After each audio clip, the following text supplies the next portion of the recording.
This is the One Piece Podcast, episode 489 for the week of October 2nd, 2017. My name is Zach. And my name is Ed. And on today's show, we have a very special guest, translator for One Piece and Weekly Shonen Jump, Stephen Paul's with us. How's it going, Stephen? Hey guys, it's going pretty well. Good. We also have from Viz, the apps developer, Jeff Ruberg, joins us again. How's it going, Jeff? Hey guys, excited to talk about this chapter. Yeah, this is a fun week of stuff. Speaking of, we have our anime recap host, Sam Leach, with us, and there's a lot to do with the anime this week. Are you excited for that? I'm actually really excited to talk about this episode because at least the later end of it is really worth the conversation. This is a great episode. It's a great argument for not marathoning the anime, which is normally necessary, but this week it was just a really great episode. And last but not least, we have our own Twitter sensation, Minovsky Article, also known as Casey. How's it going, Casey? Hey everybody, I actually have audio that sounds decent this week. You sound like a different human being, and I love it. It's fantastic. I can't say enough of it. Although We've come a long way. We have in just a few weeks. So we had mentioned that Miles from Crunchyroll would be on, but unfortunately he had to cancel the last minute. We'll have him on again, hopefully, in the coming weeks. So we hope he's doing okay. We want to congratulate him. He just got married, and he was going to come on for his honeymoon, and for some reason decided that the One Piece podcast might not be the place to do that. But we want to give him our utmost congratulations to that. Today we have a lot to talk about, and maybe this is one of the reasons he wasn't on, because there's so much to talk about that he'd have to spend his entire honeymoon with us. We're going to talk about opening 20, which is the Amuro Namie, the brand new song. We'll give some thoughts on that. We also have a double anime recap. Sam, you want to tell us a little bit about that? We pretty much know how it goes. They call it a 1 hour special, but this is basically the same as the kind of 1 hour specials that they did way back in the day, where on DVD and on Crunchyroll it just ends up as 2 episodes. Mm. Wow, you're just really short selling it here. Zach, you've watched half of it. You've only watched the half that isn't the better part. You watched the half that isn't a real episode. I was enjoying going back to East Blue for a half hour. Again? I'll go back as many times as I need to go back.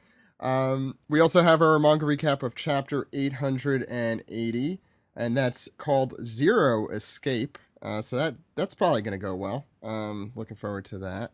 I also want to mention before we get into the show, the One Piece podcast will be at Anime NYC, which is a convention powered by good folks at Crunchyroll. That's going to be at the Javits Center in New York City, November 17th through 19th. We will have a panel. Please attend if you can. I know New York Comic Con, I believe, is coming up either this weekend or next weekend. We'll let you know if we're doing anything for that, but it probably will be deferring to this convention for our normal meetup and stuff. So join us there if you can. I think that's just about everything. Are you guys ready to get into the show?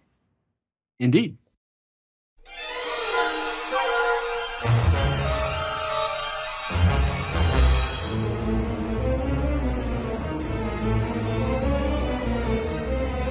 This is the manga recap for chapter 880, Zero Escape. Ed, what's going on the front page here? Please explain. It's the Husband Club. And this is the saga of the self-proclaimed Straw Hat Fleet, Volume 14, Sai. I was going to do him the honor of being my 26th husband. What a twist here. Her hero is Big Mom, Yeah, clearly. How many now did we Big don't Mom feel have? so bad for her. No, I don't feel at all bad for her. I think that's kind of the point. This is just making the whole Psy storyline even worse and worse by the chapter. Who is this person that, how many people have, 26 husbands? I love this twist. I'm sorry. This was the highlight of the entire chapter for me. This just raises further questions. Do you think it's concurrent husbands or one by one? Aren't these all the husbands, or is it just the club where she goes to get away might be from the suitors husband? though. It's the husband. I think these are I think this is the harem. that she's got here. Isn't it called something else when it's men? Reverse. Probably. Yeah. Thank Look you, at the Sam. polka dot shoes this guy is wearing, or whatever they are. You got bubbles on them.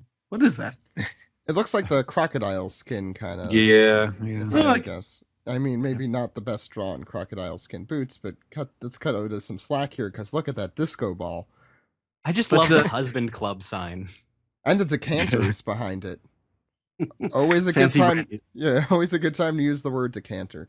Why is it's- there a man? can- Why does one of them have this back to the screen? Is what I want to know, or back to the camera. I mean, Well, he's doing that Is he- thing where you like put your fingers on the side of their suit and you're like, "Hey, look how cool I am." But he's doing that to impress his wife because he's competing with 25 other husbands, apparently. or so. What's up with the kanji on the sign though? Like, doesn't it say like two treasure?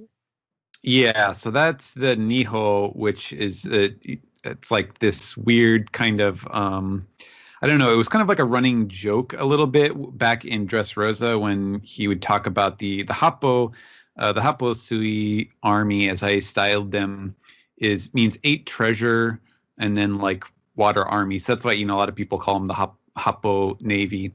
And they kept joking about how they were going to what was it? They were going to marry the Niho, which is 2 treasures, and then it was going to be the Jupo 10 treasure, group or however it is that they're determining these names. So you can gather that this is like kind of probably a rival family or clan or something like that in Kano. But I don't know. That's literally that's all I can extrapolate from the name itself.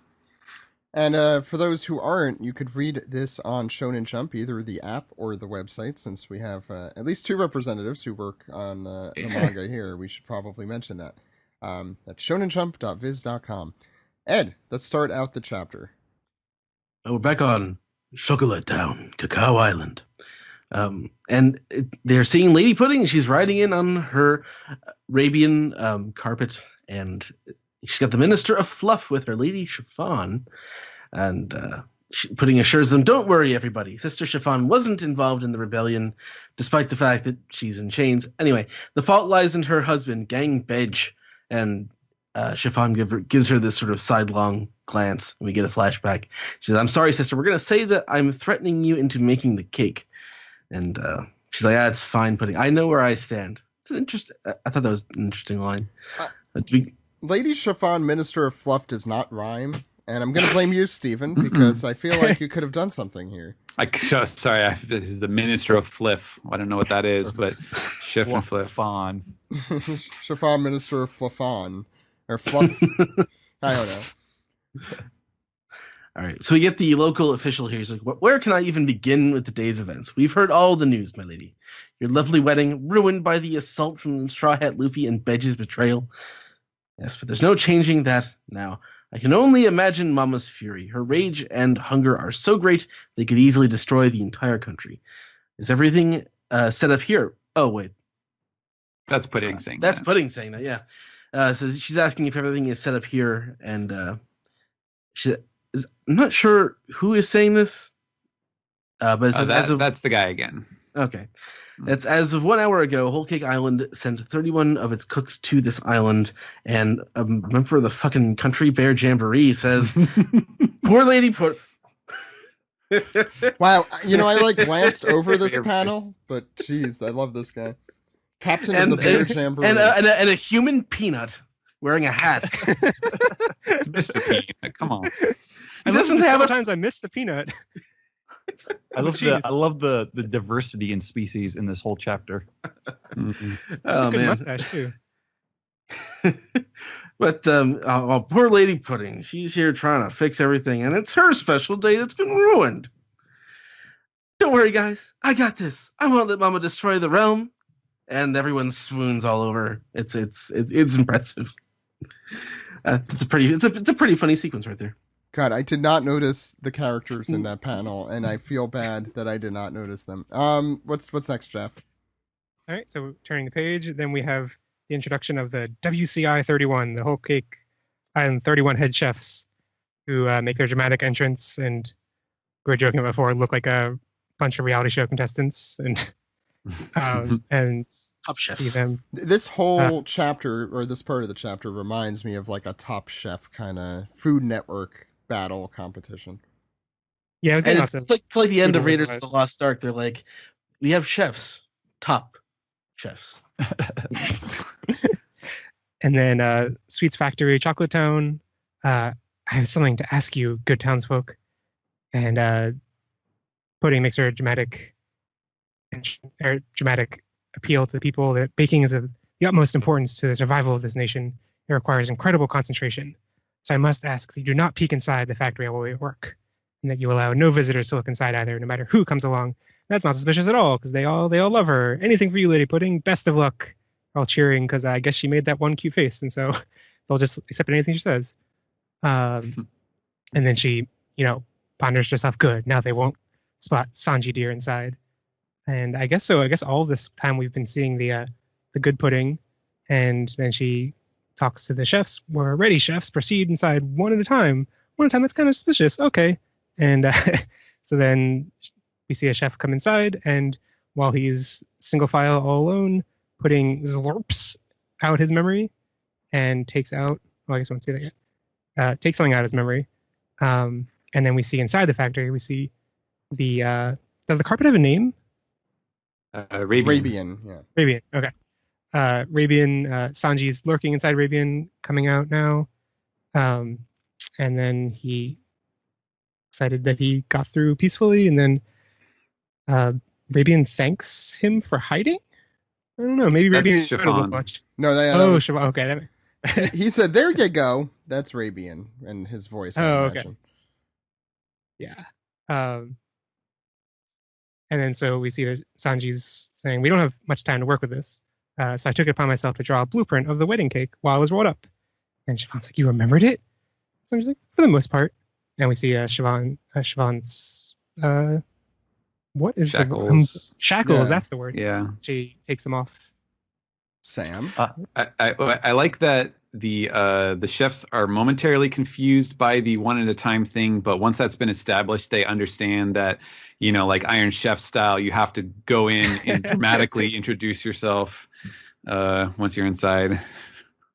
Dramatically bite into a pepper. Yeah. Yes. Exactly. It also needs to be a dark room for some reason, just to be dramatic. Hmm. That's for the reveal of the secret ingredient. Yeah. So we turn the page, and Chiffon is looking over Sanji's blueprints, and she is shocked. She's like, "What? The shape is one thing, but how do you know the ingredients too?" And Sanji's just like, "By scent." And this terrified, shocked face from Chiffon is really great. And then we hear a voice saying, "Let's hurry, people. We haven't a moment to waste." And I am really happy that I made my pro pudding stance clear last week, so that I know it has nothing to do with this, because boy, she looks really good. Sanji is she's in a chef outfit, and Sanji he's got his hard eye and he's going ooga. She looks especially cute in a chef's apron. And then I really like her cute little doom with a heart. I really like Sanji's Looney Tune sound effect that was added there. Thank you. Old timey car horn. And then the next panel, Pudding is out cold, and like somebody is like leveraging a pack of ice on her head. Like, what's the matter, Lady Pudding? And they're saying, like, let's do our best, you lucky fellow. Pudding whispers to Sanji, I removed the big incident from all the cook's memories. In other words, they think that the wedding happened and we are married. But the wedding cake was ruined by some unfortunately unexpected. Oh, but that she's telling them the cake was ruined by unexpected bad weather. Good job, Sam. Now Mama's furious, and we need to whip up a fresh cake. That's the story they believe. Yeah. I'm sorry. Who is that in the middle of that panel there? I don't recognize that guy. That might be my favorite face in One Piece in a long time. It's like that. It's like that Zoro in the background of during the post Enies lobby stuff, where he's just very minimalist drawn. I kind of wish it was bigger so that it would make for like better like No, icons and stuff. Well, yes, that is true, but it's. I wish he don't was know. drawn like that more often. Agreed. It's like one of those faces when people freeze frame on the in between art in the anime and make a big stink out of it. It just kind of feels like that just happened right now in the manga. So Sanji's so cute right there, though. It's the most like Steve Buscemi he's ever looked. Finally, it's coming to fruition. the chefs are all freaking out, like, oh, who made this blueprint and recipe? And Sanji's just like, yep, that was me. And they're all surprised. It's perfect. It's even got the secret ingredient Chef Strusen spent a week coming up with. I heard you were good, but I couldn't have imagined you were this good. Today's secret ingredient is Our cuisine. Stephen. But we don't know what the secret ingredient is yet. And one of the chefs, this elderly, is that that's like the, not buffalo, I don't know, some kind of four-legged animal guy is I think like, it is a buffalo. yeah. Who would have guessed that your first act as a married couple would be to bake a cake together? So instead of the ceremonial, cut out the first piece of cake, which is definitely a big thing in the Japanese wedding. Now they're baking it instead, and Sanji just kind of rolls with this one, but pudding is on fire and just completely knocked out, and the guy makes it worse by calling her Mrs. Pudding, and that's just a knockout blow. Now, Freeze frame on this and use this as the cake topper. Perfect. Actually, though, I would even go one step further. And this is the only time I'm going to comment on this as we go along. But these two were meant for each other. They both bleed when they see each other. They have hearts for eyes. I don't know. I mean, if they bleed when they see each other, that's kind of an argument against that, wouldn't it? Right. Now, it isn't if they have the same blood type, which, as we know, he has a very rare blood type, and it is F. Oh, no, that's Luffy's blood type. But anyway, it should be her doing this, and then Sanji doing the one that he did in Fishman Island, and then you have a cake. Mm-hmm. So I guess not. The next panel, Pudding is she's kind of she's regaining her pundere there. She's thinking to herself that how great it is that this is essentially what the married couple is. Being a married couple is like, but she makes sure out loud to threaten Sanji not to get too comfy about this being the hubby. Because she will stomp the breath from his lungs, and she flips him off just for good measure. He is not watching because he's giving orders to another chef and telling him to get non-homogenized milk, sugar beets, bananas, black sesame seeds, soy flour, and a lot of yogurt, which sounds like a really weird combination. But, I guess I don't know that much about baking chiffon cakes, so you could fool me. And then we get another little trailing deer from Pudding because she ended her sentence with Sanji previously. It's a great middle finger. It is. He did the hatching for the shadow and everything. It's a lot of work. Evil aura in the background behind Pudding. Mm-hmm. So Sanji is continuing the instructions that it's a battle against time, and he's kind of laying out the time frame here. Pudding will have 2 hours and 40 minutes to completely temper the chocolate, which, if you recall, was one of the first things we ever heard her talking about in this arc back when we first met her, talking about her secret tempering method. And once that is done, then Sanji will perform the secret step, and he's kind of boasting about the true essence of sweetness. And Pudding is marveling at this idea. Got her hands on her cheeks, and so they're gonna need to bake it up and have it all prepared and on the ship in 3 hours so that they can decorate it and let it cool, and then it will be ready by the time they rendezvous with the Sunny. So it seems like they will, they'll have it partially done when they get back on the ship, and then by the time they meet in the middle of the ocean, presumably, then it will be ready to eat. So it's a very airtight schedule, but the chefs protest that it seems quite accelerated, And Chiffon says, so we'll do it fast, because they don't really have much of a choice here. The mama is going to destroy the country. And we get this triplicate panel of very determined looks from our three head chef characters here. Chiffon is swearing to do this to help Lola's saviors, and she describes her cake as an ascending to heaven fluffy chiffon cake. Sanji is leading the way, and Pudding is determined to help her dear Sanji's crew escape with her chocolate. And we go to the next page, and we head back to the mirror world as everyone's favorite character is on the phone with Katakuri. It's Perospero, everyone's favorite. Actually, look at that Oda box. Yeah, it's a different version of the ones we've been seeing. Yeah, it's a different mirror world. Thank you, Ed. Didn't mean that to sound as sarcastic as I think it came out. Thank you, Ed. So Perospero kind of goes through what's been happening. He's with Big Mom. Their escape has been rather persistent. They being the Straw Hats, and Katakuri's like, yeah, I get the picture.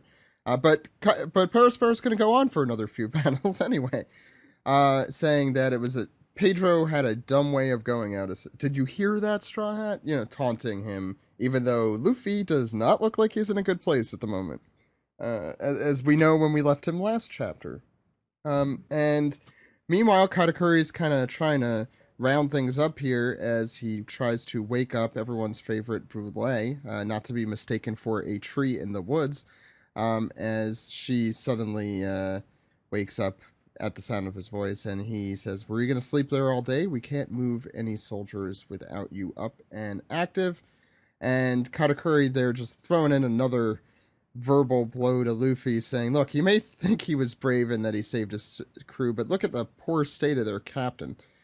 So let's take some soldiers and light fire to their ship, since it seems to be intact. And Brûlée is foaming at the mouth, and in this case metaphorically, not physically as she was earlier in the page, saying, with pleasure. And meanwhile, two characters who we will be introduced to shortly come up and say, Sister Brûlée, we found a mirror that leads straight to the Straw Hats' ship, and there's probably a few more.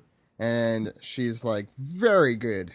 While they're screaming to deal with fire, Mama will crush them for good, and cackles away. And these two characters who we see before get attacked by Luffy, who now awakens from the ground here. Casey? So Luffy is reaching out to these pin-headed, Mondeliani-necked interlopers, yelling, give me that mirror, keep your hands off them. And one's like, whoa, yeah! And they're introduced as the 34th son of Charlotte, Mascarpone, and the 29th daughter of Charlotte, Jascarpone. These characters actually, we will be introduced to them in the next break when we go over the volume 86, because Oda actually introduced them in an SBS because someone was asking about them. So you'll get the full thing there. But in short, they are snake necks. That was kind of the gist of the question. The species from the slavers list that we had not been confirmed any appearances of yet. Though I do want to point out one thing here, which is that I would not have known this, or I would not have recognized this on my own, because I just do I just write down what it says. But people were pointing out, and I did look back and confirm that he wrote the 29th daughter of Charlotte, Joscarpone, but he already had Charlotte Praline as the 29th daughter of Charlotte, which is kind of damning, because it's like, if you're going to go to the trouble of writing out the order of the siblings each time one is introduced, you might as well at least get them right. Have a list somewhere. Yeah. Well, maybe they took out Chiffon for betraying. Reset the count. I have no 29th daughter. It's the narrator who's updating his list. Yeah, they've already recalculated. Casey? So Luffy determined and is immediately tripped by a tendril of Mochi. Katakuri there. Look at him. He's like standing perfectly vertical. Yeah. With his, To be having a one-on-one Straw Hat. And the snake necks cross heads into an X and very obnoxiously. They won't be annoying at all in the anime. They're not. They're in no way will they be Hotori and Kotori all over again. Oh, just you shut up. You just shut up. Luffy is kind of coming to, and we get this kind of cool panel of Katakuri, who's like John Carpenter's The Thinging It. He's why don't you keep your filthy hands off my brothers and sisters? And then there's a lot of stomping. I don't really a lot of legs. Not like the play. Yeah. It's a cool little set of panels there. And then Luffy's sort of noticing the mirror. He snags a shard of glass because he is rubber and Katakuri's candy glue, and whatever can pierce him will stick to you too.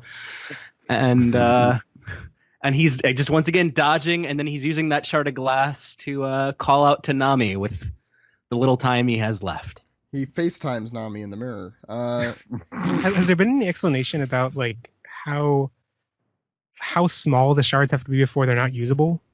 That would be a good question. I think the part of the face that the mouth has to be able to appear in the mirror, I think is what has to. That seems right. Yeah. Well, I feel when it breaks into small enough pieces, they definitely can't use it anymore. But I guess they can't go through it unless they can actually physically fit through. Right? Yeah. I feel like it's the same sound waves rule. Should go through anything. It's the same rule as an iPhone and how many times that cracks before you can't use it. I assume it's around the same. If we're to believe that one tweet that Neil deGrasse Tyson has done at least 4 times about how you can only kiss yourself on the lips in a mirror.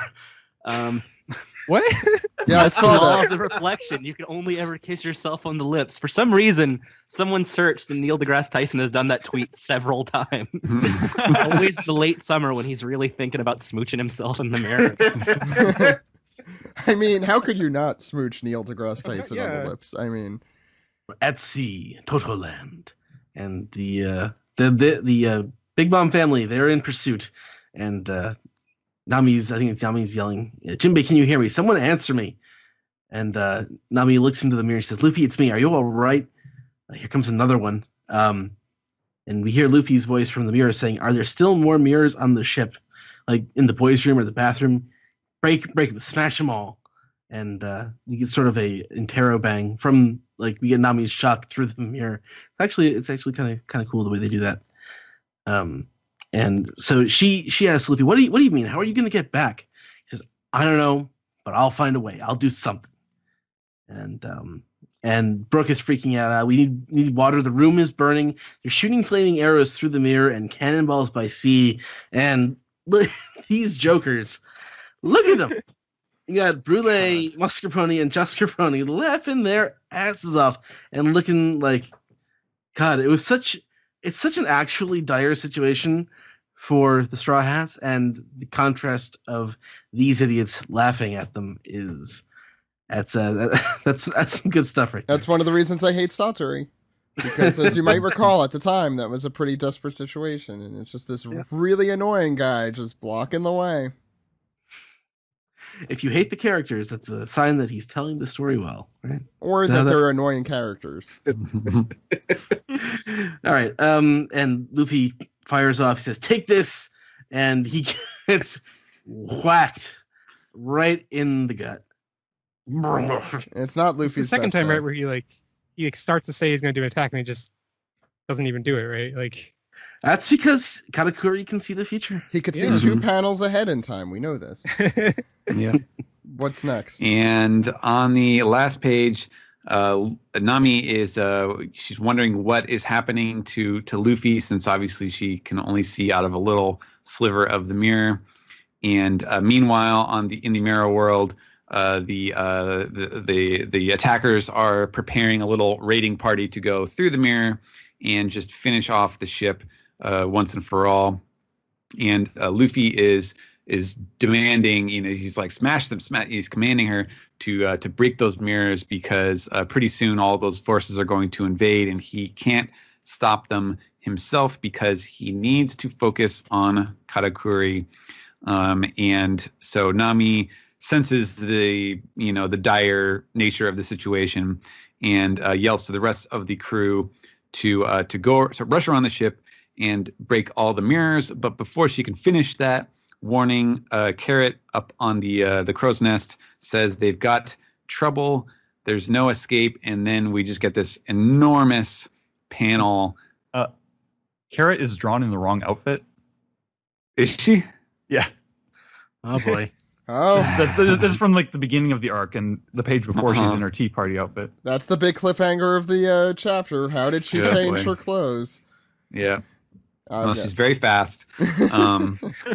But this enormous panel of Big Mom, who, Big Mom is gigantic, and she is just this tiny little figure riding on top of a huge tidal wave that is also a homie.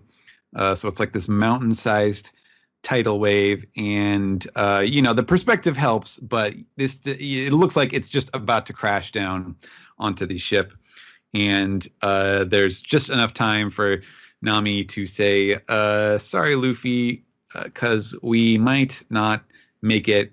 We get this amazing look of Big Mom where you can't even see her pupils. She just looks totally demonic, lit from below.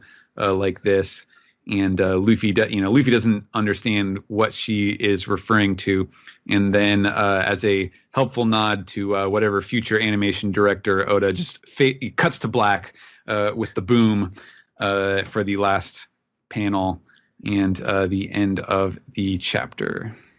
Yes. Yeah. Let's do this a little different. Ed, what did you think of this chapter? God, I love this chapter. They built up so well to the end point. It's sort of we go through the hopeful sort of part of, which is sort of incongruous with the rest of it, with Sanji and Pudding, and they're still part of the plan. They're having their own romantic issues, and they're trying to bake this cake because the plan's still going well for them, but the plan is degenerating for the rest of the crew. And Luffy's getting destroyed, and the ship is on fire and about to be crashed in a tidal wave, and like they couldn't compare. Like they're not even comparable situations. It just heightens the contradiction there, and I really enjoyed it. I just all the weird little characters and the little funny moments with the Pudding and Sanji that I really liked. I'm kind of turned on Pudding, like in a good way now. She doesn't have to be good or bad. She's just sort of this confused person, and I don't know. I've always kind of felt like Sanji is that way too, like because the differing ways he acts, like his chivalry and his like ridiculousness. So he has those sides to him as well, and he's just sort of a random character like that. But I don't know. I kind of like them together. I kind of like their buddy comedy aspect. I would not watch that movie. Is that it? Yeah. That's pretty much it. I enjoyed this a lot. Jeff? Yeah, I agree with Ed on like all those points. Thought it was really excellently paced chapter, an excellent setup of showing everything with Sanji and Pudding going basically according to plan, and you're like, okay, I see this is all gonna work out. Like they're gonna bake the cake, they're gonna bring it to them, it's all gonna be fine. And then it's like just pulls the rug out from under you and actually, and then it it shows Luffy and Katakuri, and you're like, okay, Luffy can't do anything against Katakuri at this point, and then just like they're cornered on all sides, just keeps adding, okay, Luffy can't beat Katakuri. Oh, and now there's fire in the ship. Oh, and now there's a giant tidal wave, which the execution on that alone is amazing. And yeah, and I think like the comedy, it was a really excellent mixture of comedy along with that dramatic pacing and setup.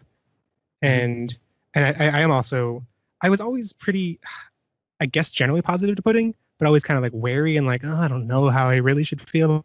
I feel like I shouldn't enjoy it as much as I kind of do. But this, I feel like, really cemented that I do genuinely enjoy her. The antics in this chapter made it clear that like she does seem like a pretty good parallel to Sanji. Like Ed was saying, like they really have very comparable backgrounds with their overbearing parents, like taking out their fucking issues on them. And like the duality of her, I mean, really like her the way she reacts to Sanji is so similar to how we've seen Sanji react to women, and it's I don't know if it doesn't fully redeem that for me at all. I still really frustrated with Sanji's the way Sanji reacts to women, but like I'm enjoying seeing it happen to a girl character as well, and I still don't entirely understand what's going on there because it seems like I guess it's the tension between the side of her that loves when Sanji says something nice and the side that hates it. I think that's why she like bursts into flames while also having heart eyes.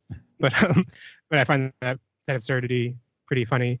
And yeah, I think their buddy comedy routine is really great. And yeah, they really are. I've always been like rooting for them to actually be and for them to like have some kind of, like we don't actually get along, but we kind of do. And then to see the situation of they have to pretend to be married because of her memory powers, which haven't really been in play for a long time, and to see that kind of come into play now while also tying into that pretending to be. I thought was really. I hope that's not the final, resolution of her powers. I hope there's more to it than that, but I think it is a good use of that.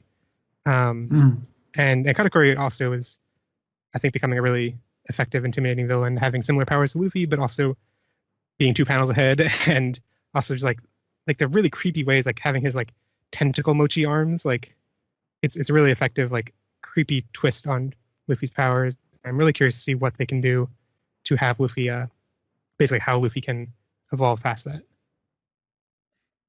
Steven. Yeah, actually, I like what the way that Ed described them, Sanji and Pudding, as being very complementary in the ways that they react and the somewhat dual nature of their reactions to things. It does seem kind of fitting in a way, and I think it does make sense that if there's any part of this story where we are right now in the story that can bring a little bit of levity, this is it, because they're temporarily free from danger, having jumped ahead to Cacao Island. So I think it makes sense that you show a little bit of that, have some levity here, and some silliness before you get back to the really grim stuff, which is increasingly grim, and it very effective, I think, at depicting the relentlessness of Big Mom's pursuit, because it just seems like every time you think they might have gotten away, they haven't, and it's very quick. It's like some kind of like Mario Kart rubber banding where you just can't get away from her because she's got some crazy power or some other tool in her arsenal that she can use to catch right back up. And I think he's doing a great job with the menace of the main villain. There is one thing, just going back a bit, that I wanted to run past you guys, because I had this idea. I don't know if anyone else has suggested this as well. But I think I mildly blew Greg's mind when I suggested this to him, which is that they're talking about baking the cake and all the stuff that they need and the different steps and so on. But then Sanji is like, oh, there's this secret step that I'll do to finish up the cake, and that will make it the perfect cake, basically. And it made me wonder. So if it's a secret step, if it's something that like only he knows how to do, and perhaps is even something that he doesn't want other people to see. It made me wonder, like, is this some situation where he's going to close the door and he'll be with the cake in the back, and then either the viewer sees through the panel, or some character will bump open the door too early or something like that. And like, are we going to see Sanji dressed in drag doing the Okama cooking, hormone stuff with the cake? Whoa! Because I think that could potentially be amazing if that happened. But I don't want to get my hopes too wrapped up in that. Right. But it was a thought that occurred to me. So I thought I would throw that out there. Okay. Yeah. Casey, what did you think? Great idea. Just to start, I have been on the record almost any time the question of what is something in One Piece you would have changed has come up. So I like Steven's idea, because I really need the the Okama arc for Sanji to mean Right. something and come back in some way. Otherwise, it's just ugly. So yeah, that would be fun. As for the chapter itself, I think this is doing a pretty good job of escalating what a lot of people have worried would be a completely predictable thing, and that the Straw Hats, of course, will escape and Sanji will make the cake. Like, I think things are going in more or less the way you'd expect, but Oda still has a really great way of escalating action enough that you're still not sure from chapter to chapter how things will turn out, even if you know the ultimate outcome, or you think you do. I'm kind of hoping with the giant tidal wave pouring in that maybe Jinbei gets a really cool moment where he like judo throws a tidal wave or something. That would be a nice. That was what I was thinking, honestly. Yeah. My first impression when I saw this was that we had the hint about like Chopper seeing the fishmen doing something, and Brooke was like kind of ignoring him. We didn't see what they were doing, and so I was wondering like, oh, maybe that, something to do with the rest of his crew, as a way to get out, which has been dropped in there but has not, been collected yet. It's possible. Yeah. I mean, the fact we don't see Jinbei at all, really, except in the second to last chapter where he kind of has an ellipses and notices something. Yeah, that happened here too. There was like a silent panel. Yeah. He's kind of absent, which makes me think that would indeed be the case, that either him and or his crew would be involved in some way. And I think that's the most kind of the Occam's razor of this, right?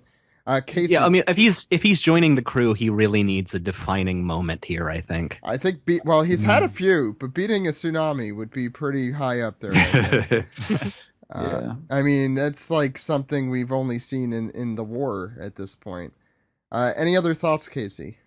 Yeah, I mean, I'm not going to go on a rant this time because I feel like I do that every time I'm on this show because we always end up on Pudding chapters. I'm still not as high on Pudding as everybody else seems to be.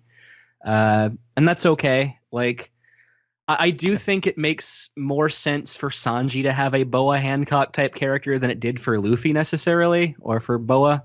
But yeah, I'm still not in love with this character or this relationship. And I go back to very simple things like, Sanji knows that she shot the only relative of his that he kind of likes.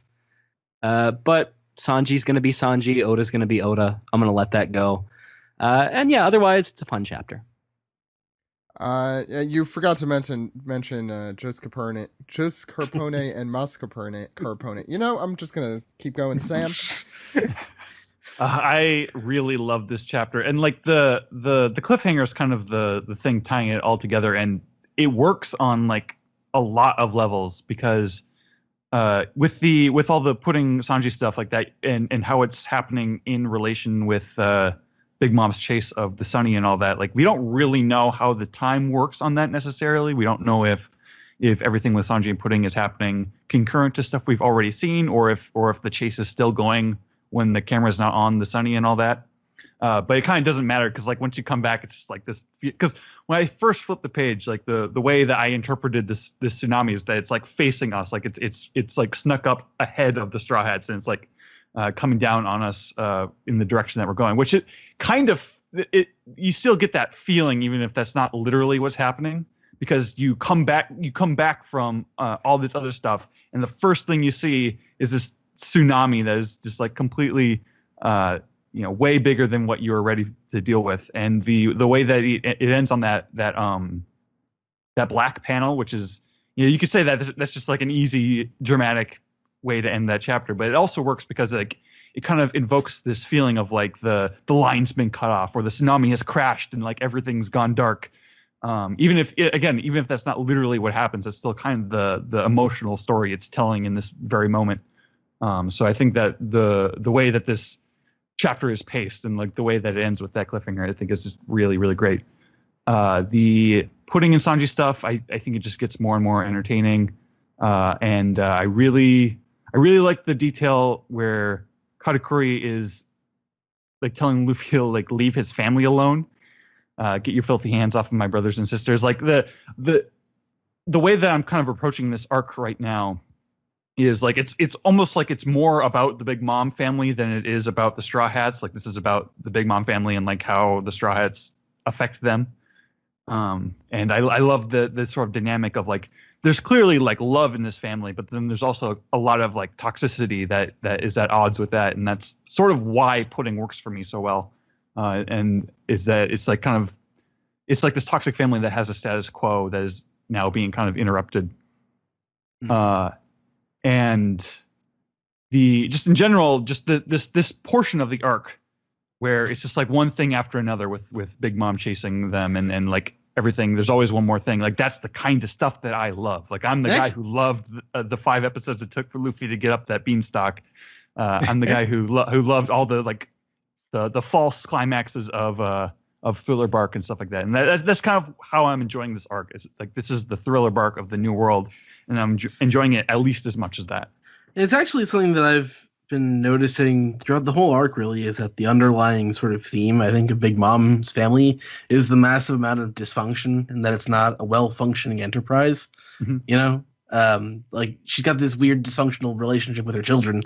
And I think it's going to be like it's going to be the downfall. It doesn't come out, like, explicitly. But her bad relationships with her children are going to be like because the part where they mess up and have to lie to her that they didn't do their jobs or alienating Pudding to the point that she might consider going against her mother. Ed, are you saying a major power in the world could have a dysfunctional bureaucracy that controls it? That doesn't make any sense. But, Sam? I don't know. I think the story that's kind of getting told there is that like they almost work because they're dysfunctional and because that they've got this like cycle that they're constantly pushing their like traumas onto each other. But now because of the Straw Hats that they can't kind of go back to the way things have been now. Yeah. Once I see the power of friendship. And family. Well, like now that Pudding can't go back to just being Mom's favorite anymore. She can't go back to being the actor the way she was before. Depends on how strong her powers are. Yeah, and how strong her acting career is. Now, Big Mom literally left the island for the first time. Because I think this is that potentially. Yeah. And I think this arc ends with Pudding leaving the island like Lola. Yeah, I mean. Well, possible. actually, the fact that the Paris Barrow's routine of putting out the candy for her to walk on didn't seem like it was improvised for the first time. I think that might point to it not being her first time doing this. Yeah, I when I saw that, I forgot to mention that last week, but I was like, oh, maybe she has left the island before, and I think they intimated something like she usually uses Prometheus to leave the island, so it must have happened in the past at least once before. I kind of like the idea of her being so psychologically wounded that she stayed in that spot. But I do too. I think that's a missed opportunity. I think it also spelled to like the fact that if she could be an emperor without leaving an island, that was like, wow, she must be super strong in controlling an island. Yeah. Now, Stephen, I hate to keep pointing out translation things that you could have done a different way, but you could have said, why don't you keep your filthy hands off of my brothers and sisters, you damn dirty monkey? And that would have been perfectly fine. Yeah. Oh. Yeah. But not a lot of room in that bubble, but yeah, I mean that woe bubble, I think you could fit most of that in there. But this is a really good chapter. I really enjoy the ending, and the more dire the situation, it kind of becomes like a logic game or a puzzle where you're trying to figure out how are they going to get out of this? How's the gang going to get out of this mess? And it becomes harder and harder to answer. I mean, I definitely am a subscriber that Jinbei will be involved in some way, and I think it potentially could be incredibly cool. I think there's a lot of really good stuff that could come out of that. I'll go through the Top Chef portion of this chapter just briefly. We mentioned briefly how, I think before the show, I don't know if we did it on the show, how the Whole Cake Island 31 chefs really reminded me of the Drum Island, what is it, the 20 doctors, the... Ishi 20. Yeah. Oh, it didn't remind you of Baskin Robbins? I mean, everything reminds me of Baskin Robbins. Yeah. Let's be fair. But I like the really ridiculous design characters. And I think Whole Cake Island we've been kind of missing out on the crowd scenes, which are some of the coolest parts because there's people from every race and every species, and you get minks and you got this bird. There's another bird guy. By the way, where's Big News Morgan's been? There's that's a whole other The lack discussion. of Morgans here. It's really been disturbing because there's been a lot of big news happening, and I don't know who's going to be reporting on it because he's not around. No, I really enjoyed. I really is Big Morgan's a flightless bird, or did he just fly away to safety, or He said he's flightless. Yeah, I think he said he's flightless. So he perished in the collapse of the cake. Unfortunately, big news is gone. That itself would be big news that he would want to report. I kind of like the badassery of Sanji being able to know the cake's ingredients just by its scent. It's ridiculous, but I love it. While he takes out his while he takes out his $10,000 lighter. Well, he wasn't smoking when he was on the cake. No, he's always smoking. Oh yeah, you're right. That might be the one time he didn't. But like smoking should ruin his smell sense at least a little bit, right? 100%. I mentioned this on the Shonen Jump podcast this week, but like he's so protective of his hands for cooking that he like developed a fighting style that wouldn't involve his hands at all. But his nose, that's his like strongest aspect. No, it's his taste buds. Yeah. Look, in the One Piece world, cigarettes don't have the same negative consequences that they do in the real world. Because they're lollipops. They're all lollipops, right? Yeah. Oh, yes. Yeah. I'm such an idiot. Yeah, but that was a fun little scene there. And the Sanji, I'm like thinking how I feel about, not to bring the topic up again, but the putting Sanji relationship. I'm disappointed in the trajectory it went, but I'm not upset just at the handling of it in this chapter. I've been pretty negative about it up to this point, but then I'm like, Sanji's a pretty flawed character at this point. Well, he doesn't need the perfect, spouse here, and I think Pudding is kind of proving to be kind of his mirror image. On the other hand, the blood loss might be a big issue in that family. And also, I mean, Sam mentioned she would be leaving the island. Is she going to be following Sanji in a small dinghy the rest of the way? Like, what's going to happen there? I like the idea that she has like some dream that hasn't been brought up yet. Well, I mean, she's definitely had that drive toward chocolate, and it seems to be an actual, real passion of hers. If we could see through the acting at all. The thing about Pudding is that if she comes along, her power becomes too much of a continuity liability. Yeah. I do not want her to come along, but her following. I don't think she's going to come with the crew. I like the idea of her just in a dinghy following. I mean, at this point, my expectations for her character are relatively low, so I'll take it, whatever.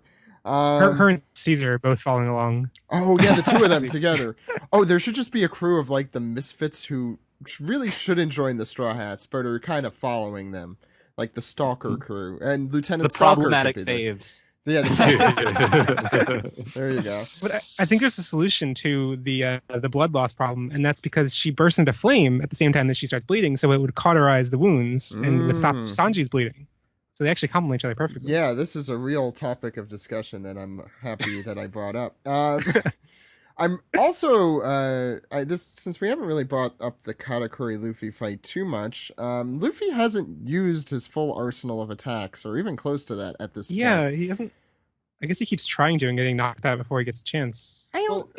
They're utilizing his weakness of worry about his crew, so he can't really focus. Yeah. Mm-hmm. I guess that's what this is partially about, so making sure that he doesn't have to worry about the other guys there. Yeah, but why not Gear 4 or Fourth Gear or whatever we're calling it? Go ahead. He's going to introduce some new Gear 4 that, like, even if you can predict it, you're still not going to be able to dodge it or something, and that'll be fine. But as soon as, like, Jinbei or somebody handles the wave, everything will be coming up Luffy. I mean, Luffy's either going to win or escape. And I'm curious which of the two and how.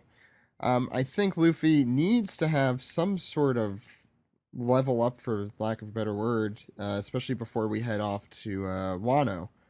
Because I feel like things are going to be a little bit more intense there than they are even here. And they're pretty intense here. It's a pretty intense chapter. I liked it. Any final thoughts? One thing I didn't mention about the wave, I think is pretty cool. Like, there was an interview recently where Oda mentioned that he hasn't really utilized, like, actual ship battles or like things on water much. Mm-hmm.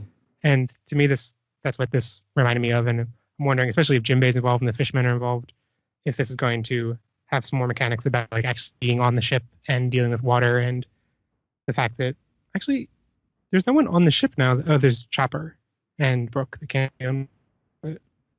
I mean, Brooke could Anyway. maybe freeze a portion of it, but other than that, I think Jinbei is really the only one who has a chance of doing anything here. Um, Even Nami, I don't really, some crazy wind tempo maybe, but yeah, I'm very curious where things go next week. And that is a good point. I think we're gonna see a lot more water related stuff in One Piece now that Jinbei's a part of the crew. As a final bit of positivity from me, I'm on the record for saying that like food manga is some of my favorite kind of manga. So I'm really looking forward to Sanji having a storyline now that is more food based, and really excited to see where that goes. Yeah, I think Oda handled the chef competition kind of feel really well. You get like Iron Chef and other both lame and cool, cooking shows that come to mind here. I'm waiting for Anthony Bourdain's voiceover in the background, saying something cynical about the situation. Whole Cake Island sucks. Yeah. I don't think he would go that far, but the food here is varied, but the people are very odd. Why don't we go into some Piece Together? You guys ready? Mm-hmm.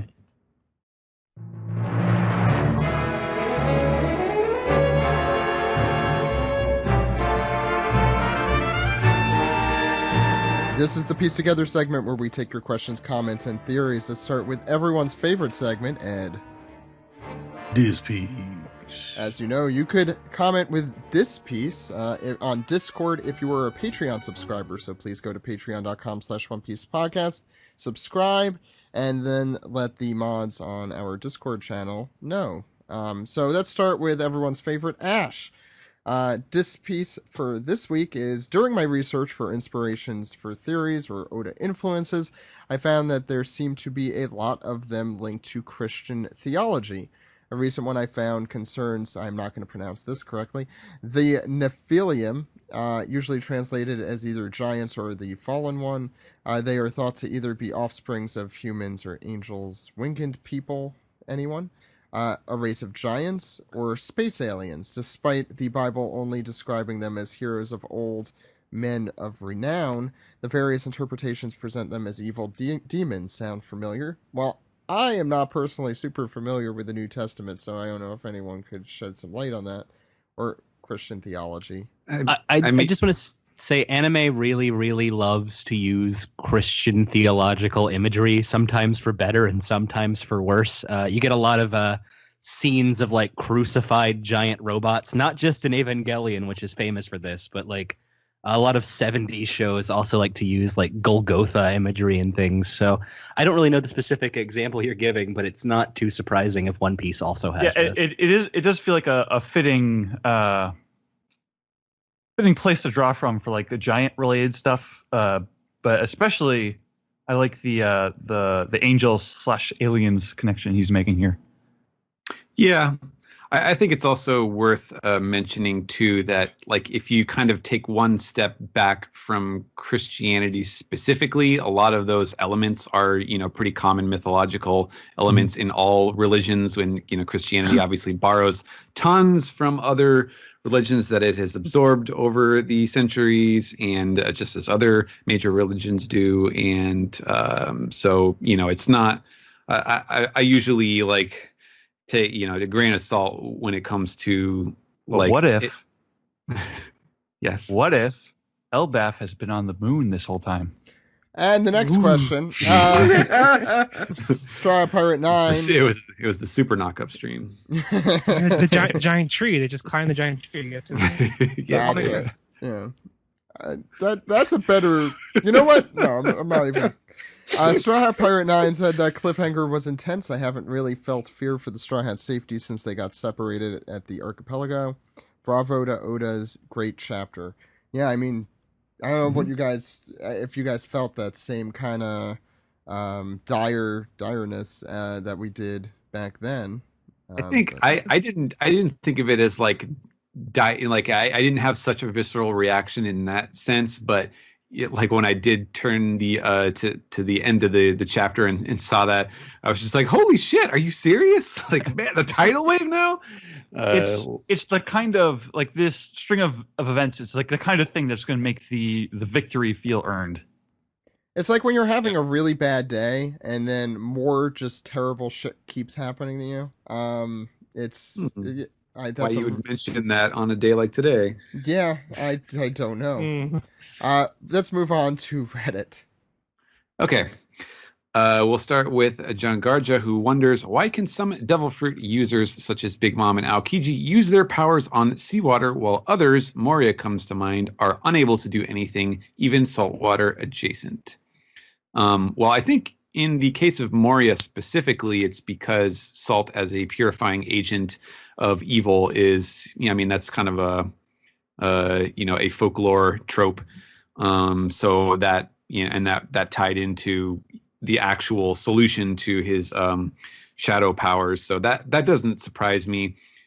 If there are other examples of that, my guess it would just be that it depends on what kind of a story Oda wants to tell, because he tends to be pretty loose with the definitions and the boundaries of the ways that his powers work, and a lot of times they're not totally consistent, and it's probably because he wants to do something that he thinks would be cooler than having to live up to a bunch of rules that he wrote a while back and that don't apply as well to the current scene, whatever it happens to be.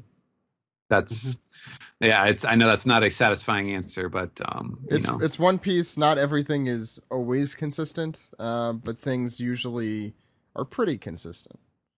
Yeah, I'm not really coming up with great things. Yeah. I mean, personally, I think it's more entertaining to have the rules stretched a little bit and generally keep up the pace and the entertainment and the fun at the expense of, I'd rather have that than like long explanations of why technically this isn't an exception because of this loophole or whatever, like long paragraphs of explanation. Totally not calling out any other Shonen Jump series or anything. But that, I mean, X that's in the name. No. But that, that's kind of what makes One Piece is that it's a silly, it's a comic book and it knows it. Duraboss says, this is the first chapter after Pudding's double personality was revealed that I enjoyed her. I looked back at the other chapters, and I think the problem with the reveal was that it happened after 2 chapter cliffhangers and was done during a relatively slow part of the arc. Do you think that the large dislike of her personality was due to how Oda timed it, or the personality itself? Well, it's just like the context of like people are just really sick of this. Of the female villain defeated by love trope in One Piece, and like everyone's just like super hungry for a female character who's like a real exception to the way Oda usually writes women. Yeah, which is fair. Yeah, and I think I would go. I would guess that our relative, the way that relatively we took to the way that she's been acting in the last chapter or two is probably more than anything just a sign of like acceptance. Like, okay, I think we finally have this. Her character is kind of set in stone here, and I think we know what Oda is doing with it, and it's not really a major question anymore, and so you can just sort of accept it, and either it works for you or it doesn't, but at least we know what it is. I mean, I would add one other thing, and that's the original flip from good to evil, as we may remember from way back, was just, I think, so cool and unexpected, or even if not unexpected, at least I think really well done, that the switch back and then back and forth and then back and forth and back and forth over and over again just kind of took away from that moment, and I think her as a character. So, I mean, I would agree with this listener. I think the fact that it went back and forth so much and that it was like a cliffhanger, and I think Oda just made a bigger thing of it than it needed to be.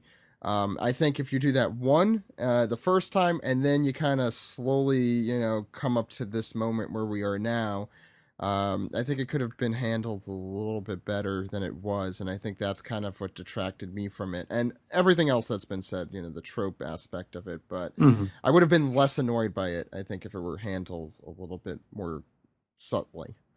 This being the first arc I've read week to week too, That does not help.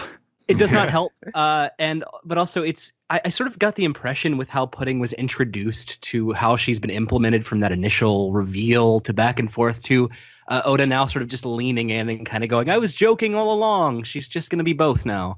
It kind of felt more like a lot of characters do, that he was just kind of making up who she was going to be week to week and hadn't really decided until now. That was never how I like. It always felt like at least the first two flips, like good to evil to good, like that felt super deliberate to me.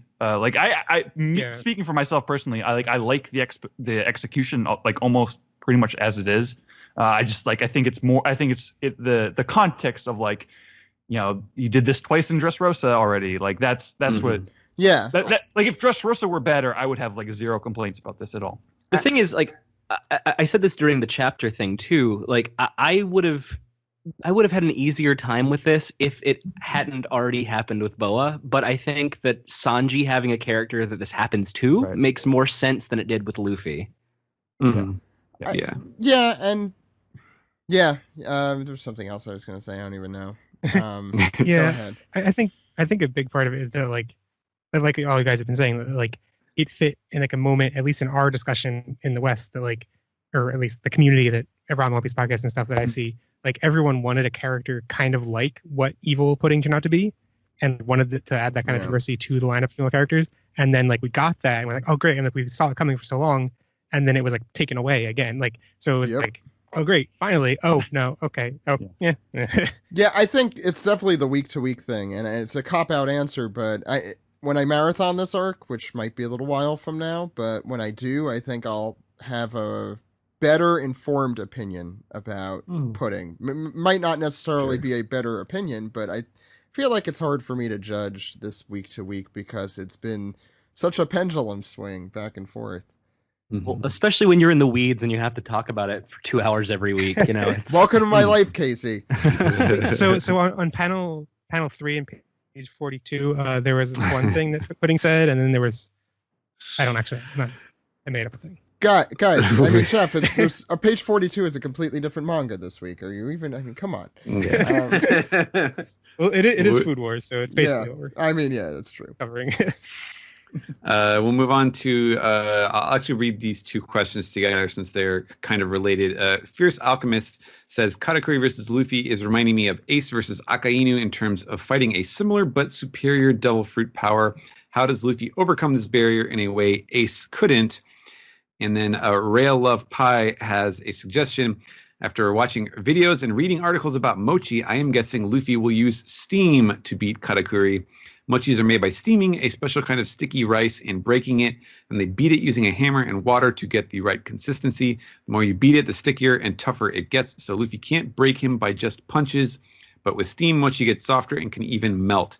Isn't Luffy's sweat steam out when he uses Gear 2 and 4? He may use the steam as an extension of his punches or just basically punch him effectively because of steam coming out of his fist and combine it with Gear 4. Well, I have things I want to say. First off, you should definitely watch videos of them of people making mochi because it's awesome. Like hand making it. Oh yeah, it is really cool, and it's maybe I'll put a video or something in the description. The other thing is he's already used hawk guns and all the hawk techniques, which are fire. And I feel like if it doesn't work with fire, I don't know if it would work with steam, but who knows? I think that's a really creative idea.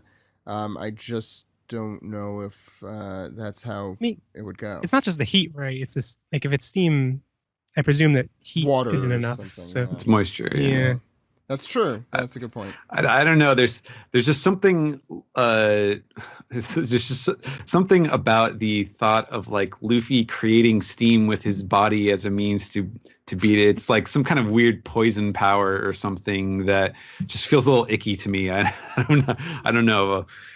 Early on in the podcast, Ed and I would like think, what can rubber do that we haven't seen Luffy do yet? It was mostly you, Zach. It was okay. It was me, but I used you to bounce off, terrible theories off. I was there. Theories. At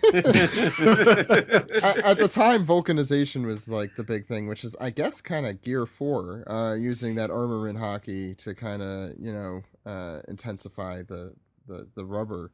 I don't know if you guys have any ideas, but I think I think really the point of what I'm trying to say is Luffy needs to get kind of creative here, and I think Yeah. rubber is the element of a million uses. So I'm sure there's, so I'm sure it's something that one rubber company said once.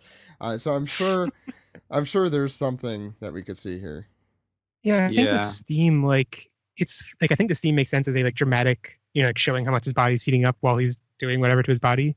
But like for there to be so much steam like affects the world and like defeats a character, I'm like that seems like troubling amount of steam. I don't know. Yeah. Yeah, Yeah, the other thing is yakimochi, like cooked mochi, is a thing too. So it doesn't necessarily have to be steam what's the related. quality of that? I don't know if I've ever It's had like cooked mochi. crispy, kind of. Well, I it's guess easier to beat. Crispy think is so. easier Sounds to amazing. beat. Yeah. It does sound delicious. Luffy's going to eat katakuri and truly come to an understanding of Big Mom. Oh, it becomes like some sort of Boo-esque kind of thing where he eats him and then he kind of his personality becomes a lot more, Mr. Anime-esque, and I like it. I like this idea. Yeah. I mean, I'm not sure what it's going to be, but I do feel like I feel like a Rail Love Pie is on the right track in that it's probably going to be something that is related to the quality of mochi itself, which I mean, don't have to blow your minds or anything, but that seems like a pretty good place to start for answers, is to make use of his powers. What's next? Nivers has a very highbrow question. If Prospero got his penis blown off, can he make a new one out of candy? And I am not going to finish reading that question. Save it for the SBS. I'm going to answer it the way he will. Sure. Yes. Sure. Yeah. Mm-hmm. Prince of Assassins read something online interesting. It's about how the naming conventions of certain Straw Hats go with numbers and maybe a little reference. So Stephen has said Sanji can apparently be read as 3 and 2. And in this latest chapter, we met the WCI 31. So you've got the 31 chefs, and Sanji could be number 32. Maybe more coincidentally, he is above them all as a chef. What is this? A Vincent Price movie? I was ready to mock this suggestion, but I actually kind of like it. I mean, there's no reason why he had to pick 31 as a number, and I kind of doubt that he would ever, work in some kind of, oh, well, I'm Sanji, so I'm 32, like into the actual story. But I think as a background detail that you could point at, I think that's actually kind of clever. I like it. You don't think he would do that it could the make way he would sense. do the eighth warlord? Yeah. Now, or they at the end they're just gonna give him their special ceremonial like chef's hat thing and welcome. He's the new Iron Chef. Yeah, and he'll be like, I the really WC. don't want this, but okay. Yeah. Yeah. It's like an honorary degree from Got a my name crappy on it. college. Right, it's an honorary degree. Black Northwind is praying that a sea god, I'm guessing a sea king, a Neptunian, comes now and saves the Straw Hats from this doom. Yeah, it's not bad. That seemed like a good wish fulfillment thing, but I don't see that. I don't see that happening in this case. Can Big Mom put a homie into a sea god? She could do anything, I apparently. Wait, can the souls go into animals? I don't. Yes. Yes. That's She how can? Randolph. Yeah. Randolph. Okay. I was going to say Rudolph, Yeah. but that's a different So I guess thing. this depends on whether or not the sea gods have or the Neptunians have souls. Like, is there a Christian heaven for the sea for the Neptunians, or And are can they? the homies swim? Wait, so Well, did Chopper gain his soul when he ate the devil fruit? We had No. this discussion last week a little bit. Yeah, Yeah, this I is think we very did. Yeah. Chopper has no soul. The thing is, he has more of a soul than anyone in that crew. The Neptunians, though, were able to communicate, and Luffy was able to hear them. I can Sea communicate kings. with my cat and my dogs, so that doesn't mean anything. That's a good point. Thank you, Stephen, for the scientific debunking of that. Yeah. Steven's got the voice of all things. Yeah. Scarred Tiger. Scarred Tiger has a comment. Can I just say, Lucy Christian as Nami is my favorite part of the One Piece dub. Would anybody question me? Well, I mean, it's your opinion, so I'm not going to question you. After the Arlong arc, she became one of my favorite voice actresses, period. And ever since, anytime she turns on the waterworks, I get emotional. Who are we talking about? Lucy Christian as Yeah, Nami. she's really good. Was there someone we were gonna say that you'd be like, oh god, that person? Yeah, Lucy Christian's great. Cody Jones isn't very good. The actor? Yeah. Or the character. Or the character. The character. It's just battle around. I have not gotten to that point in the dub, so I can't. I need to. Yeah, that's true. We're getting closer. King Dragon Samurai says, hey, One Piece podcast. Glad to find this podcast. I like that it's pretty pun heavy. So my challenge to everyone reading is to make One Piece puns based on their name or handle here. The first one I thought of was Zach Logetown. So that's good. That's from Just him. That's imagine- the reader. Yeah, just imagine that it's One Piece month and we all have to change our Twitter handles. Oh, I wish there was a One Piece month. That should be July. Great. July should we should all have to change our handles and avatars. This is hard. My Twitter handle is Manovsky, so just be Ivankovsky. Oh man, Oh, that's really good. Yeah, that's great. Who else is? Wasn't there a character Paulina somewhere in One Piece? Probably. Oh, there you go, Steven. Man. There's Paulie. Yeah, I'm Oh, Stephen Paul. oh no! Stephen What am I Pauly. talking about? Steven would be Stefan, the dog, Whitebeard's dog. Stefan Pauly. Stefan Paul. Stefan Pauly. Yeah. Ed, you would be Mr. One Piece. Your dream will I come couldn't true. come up with one either for my name. Yeah, I got nothing.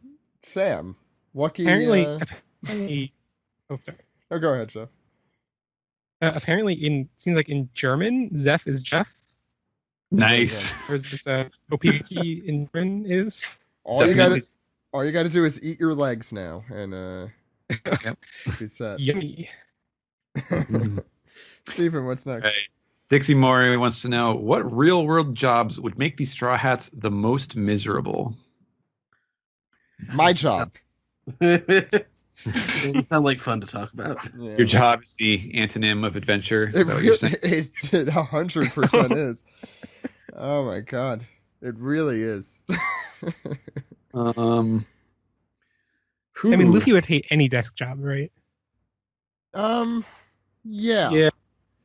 Any job where he has a boss. Yeah, that's Yeah. true.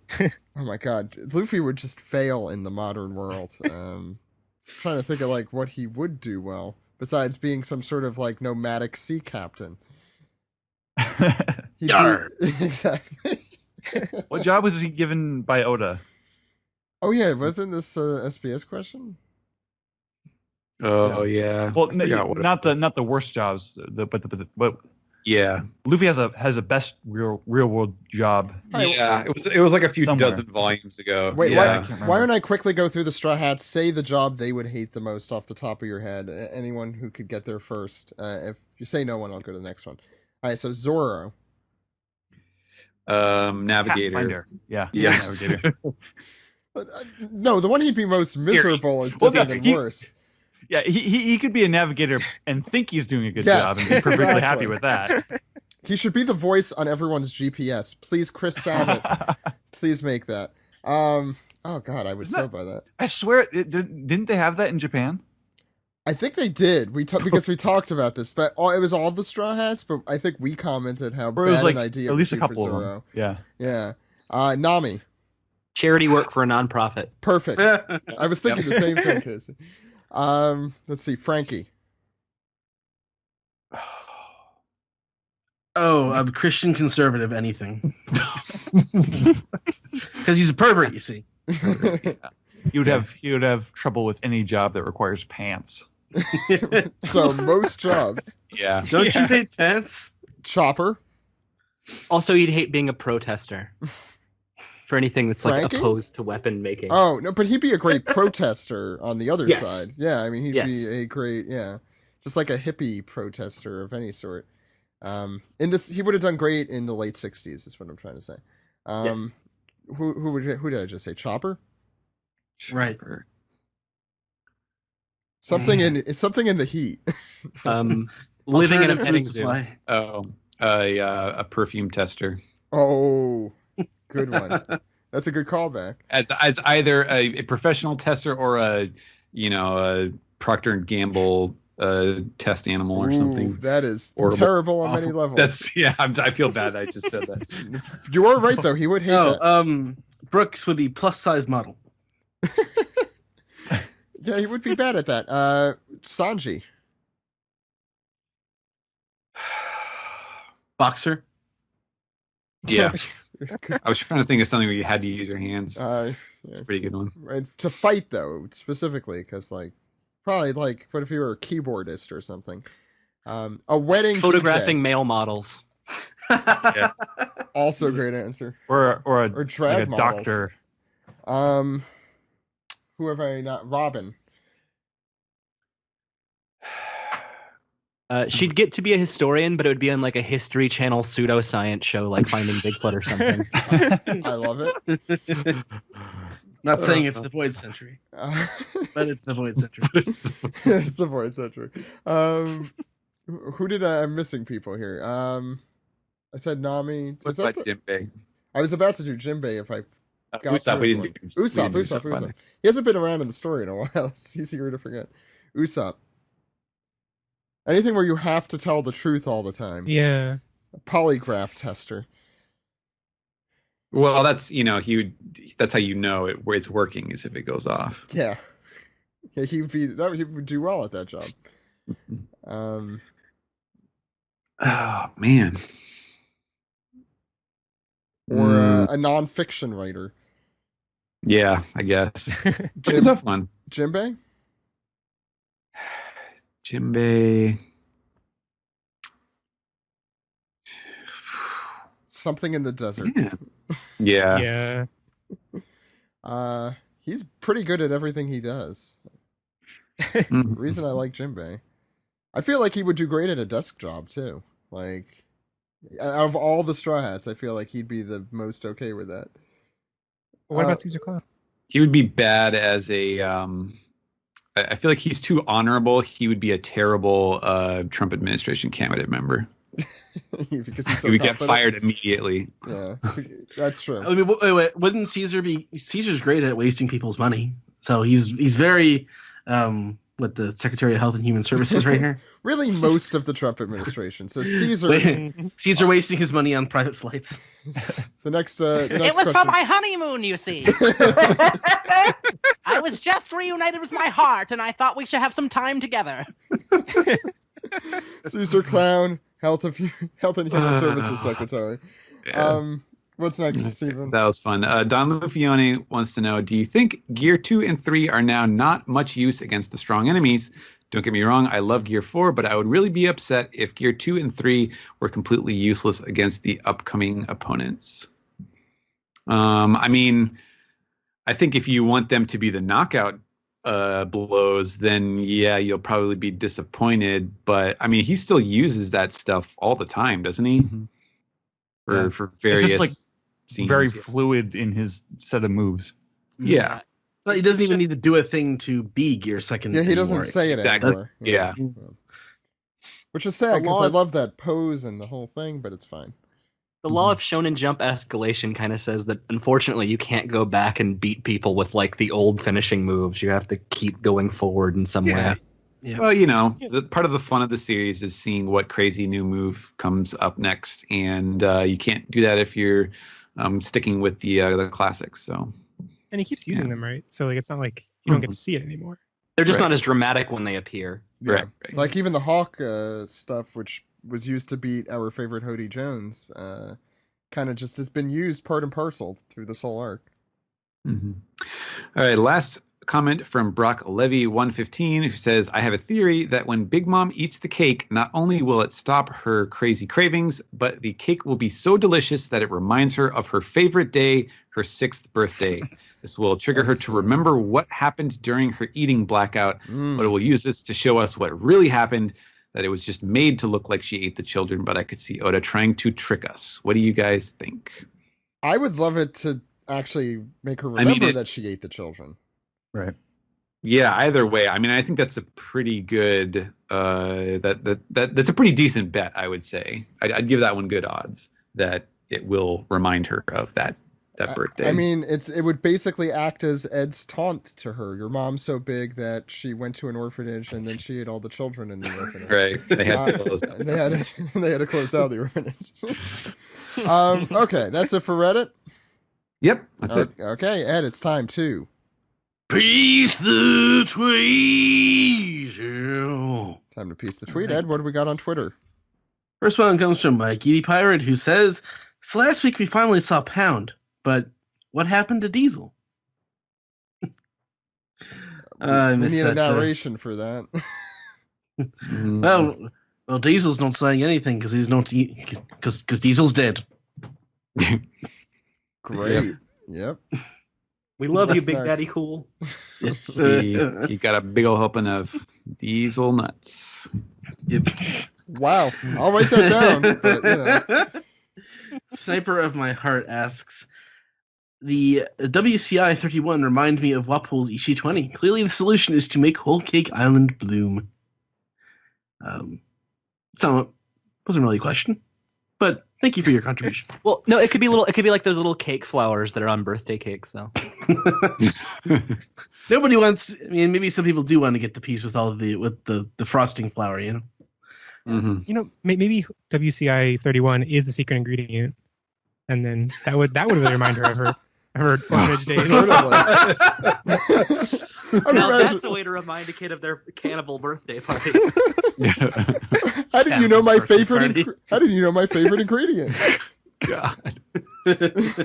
No, she has to. The secret ingredient is orphans. I mean, that's it.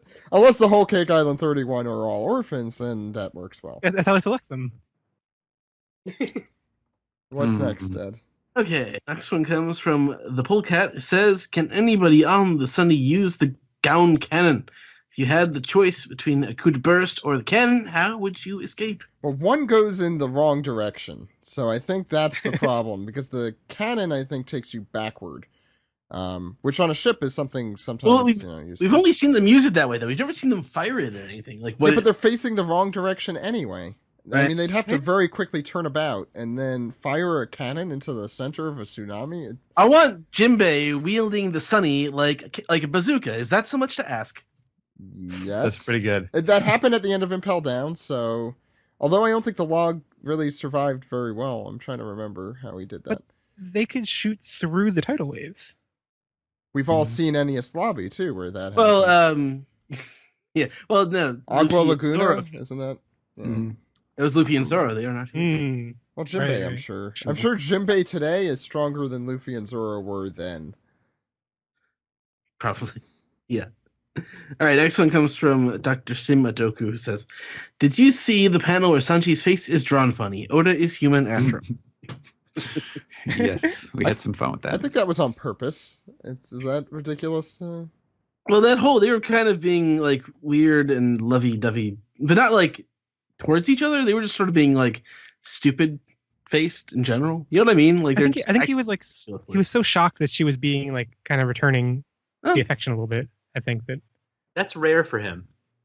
to be like stunned into silence. Well, yeah, I think he's been trying these moves for the entire series and they haven't worked, and so all of a sudden he's like, "Wait, what? What do I do now?" I think I like, didn't, my I didn't intend interpretation to was get that if anywhere he, with this. my interpretation was he was like, if I say anything, I'll ruin it.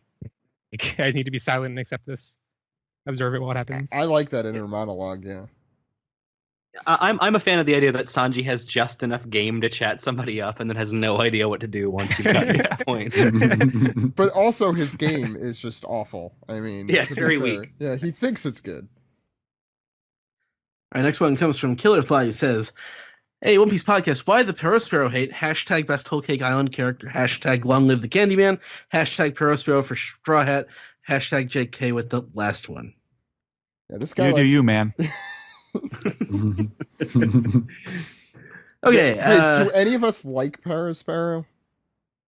Eh, I like Good. him as a weird, creepy villain. He Yeah. just stands on the side most of the time. I don't even love him as that.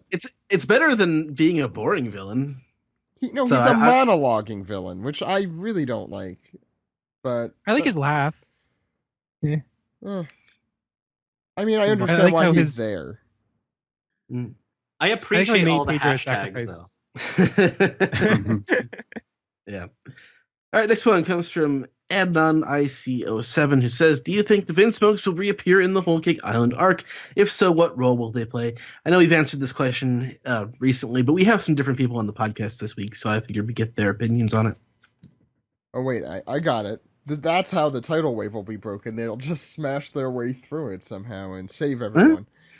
No, it's a joke. Does anyone else have opinions on the Vinsmokes? Other than that, they've kind of been the biggest disappointment of this arc for me. Not really.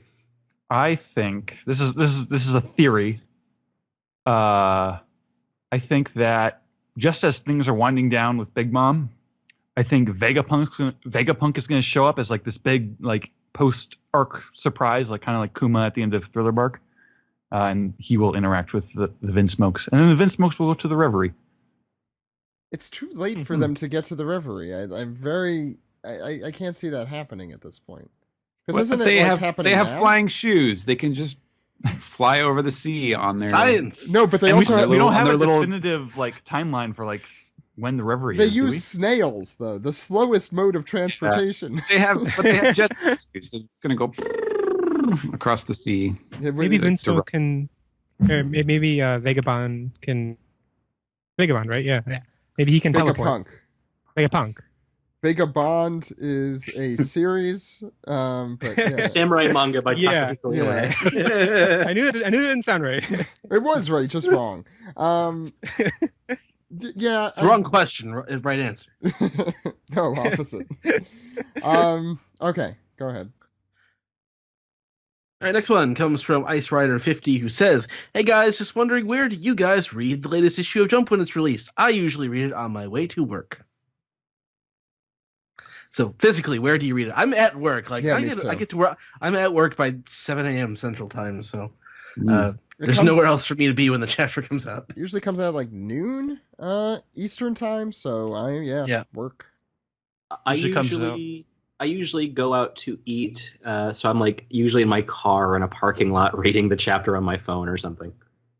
It is right after I wake up in the morning and like right before I go to work. So I'm just sitting in my room with my laptop. That's a good way. That is a good time of the day to read it, I think. And you all Yeah. just read just the One Piece chapter? No, I Any mean, other fine series available in the magazine? I I read will One sometimes Punch Man. skim My It's the only Hero. thing I read at work. Yeah. But I do, go through and read everything, so it takes me like several days. And like I was like, oh, the prospect of reading it while you're at work, like hours. Oh, right, it's just One Piece. That makes sense. I read One Punch Man, and I want to read more of the series. I think need to get into more of them. I've been reading a lot of the free series, actually, revisiting some of them, and I saw next week there is a jumpstart for a series called Tomatoey Poodle, which is That is bizarre. Is it a dog? Is it a tomato? Do you pet it? Eat it? Find out next week. That's what it literally says, and my curiosity is both piqued and disturbed. They want all that banana money. They I'll do. skim. you I'll should go skim after my that Kimono Friends money. I'll skim My Hero every week, but that's mostly because I'm not sure if I want to stick with the anime or if I want to keep waiting for the anime or what. Because that just finished, didn't it? Yeah. Yeah, the next season last just season. finished, Yeah. and I review it, so it's kind of Mhm. fun not knowing exactly what happens. It's Only- the gap vague in idea. My Hero that has, I guess, stalled me at the moment. I'm not, and I like the anime a lot, but I don't really have the time for the manga's really easy to just read wherever you are. Thank you, Jeff. Anime, I feel you really need to focus. It's the thing, and I have a lot of TV that I'm behind on, like most of it. So I have a big backlog. Anyway, what's next? I've been going back in the digital archives and reading The Promised Neverland from the beginning, so I'm not totally caught up in the current magazine, and I'm not going to read those chapters till I get there. And I'm giving some serious thought to trying Food Wars, Dr. Stone, and Robot Laserbeam. How is Promised Neverland? It's really good. It's really good. Yeah, the first few chapters have been very surprising. It takes some stunningly brutal turns for that art style. Yeah. Mhm. One Piece And is also, kind of like, like I s- that too. Yeah. I know a lot of people like look at the art style, like the faces, and they're like, "Oh, this doesn't look like a good art style." But like, you get to the color spreads and the things that aren't humans. Like, it's really great.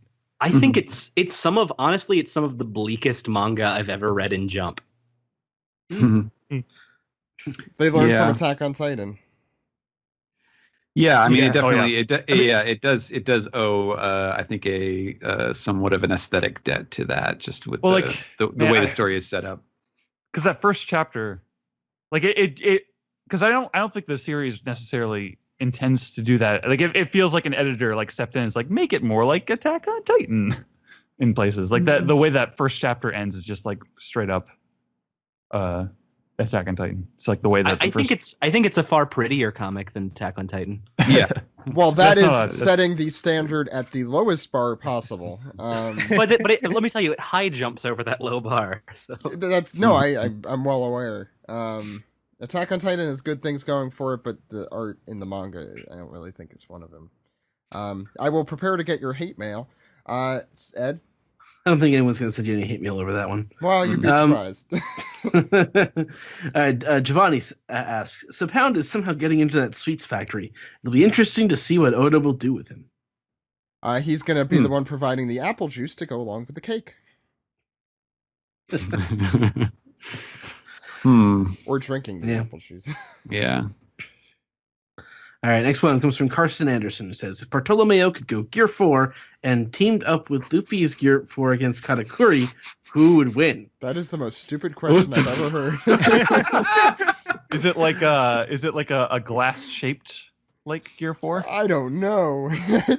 No, I bet That he you... wears like a suit? No, this is how it would work. Bartolomeo would gain a lot of weight and then paint parts of himself in that pattern. Or tattoo. No, he'd tattoo himself. Yeah, in he it. would tattoo it. He would just go Yeah. full out. And so He'd be the wearing like answer to Michelin that... tires on his arms and legs. And so the answer to that is Luffy would win, because that wouldn't have been a real Yeah. power. It's like literally cosplaying, but like permanent cosplaying.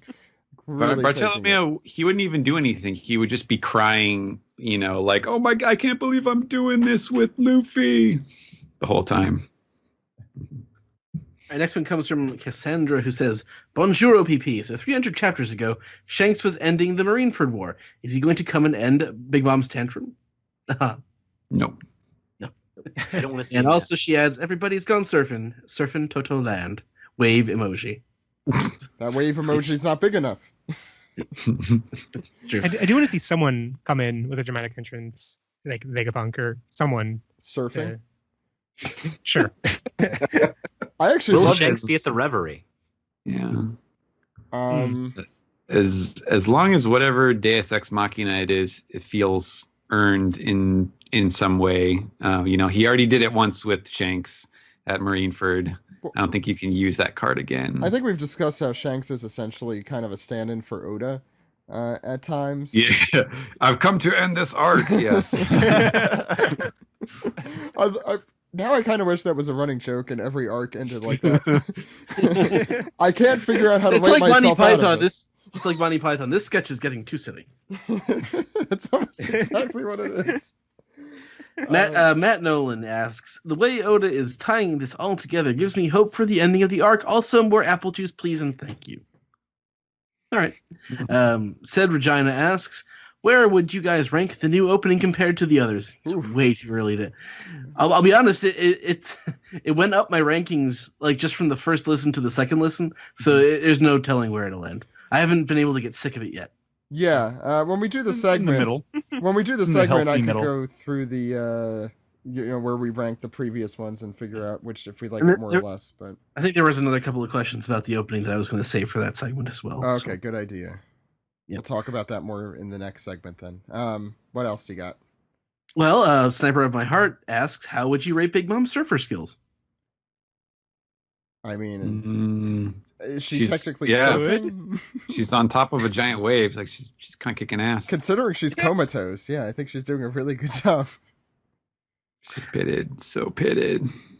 Bro. 91 Ryan asks, if you could write a chapter for One Piece, what would it be about? That's wow, like a standalone, like an arc or a chapter. An arc, I feel like we could come up with real answers for. Just, like a side story chapter, what would it be? Gaimon. No, Write a fan fiction about One Piece. What would it be? You know what? We'll talk about it at 2 hours and 53 minutes. Oh, I see. I see what Zach's thinking about. The sexy stuff. Well, No comment. all right. Danny Newman asks, Sanji's secret step, one of the 99 Kamabaka recipes? Zeph's teaching? Something else? There we go. See? This guy's got the right idea. I like what you're putting down, Danny. And Ash also points out that we had the 229th daughters. So if anyone wants to see the panels, he has posted them in our hashtag there. What And if finally, two halves of the same person, like Piccolo? which is weird because she already seems to be a twin, right? Yeah, that's true. Or maybe. Well, Yeah. actually, I'm trying to remember.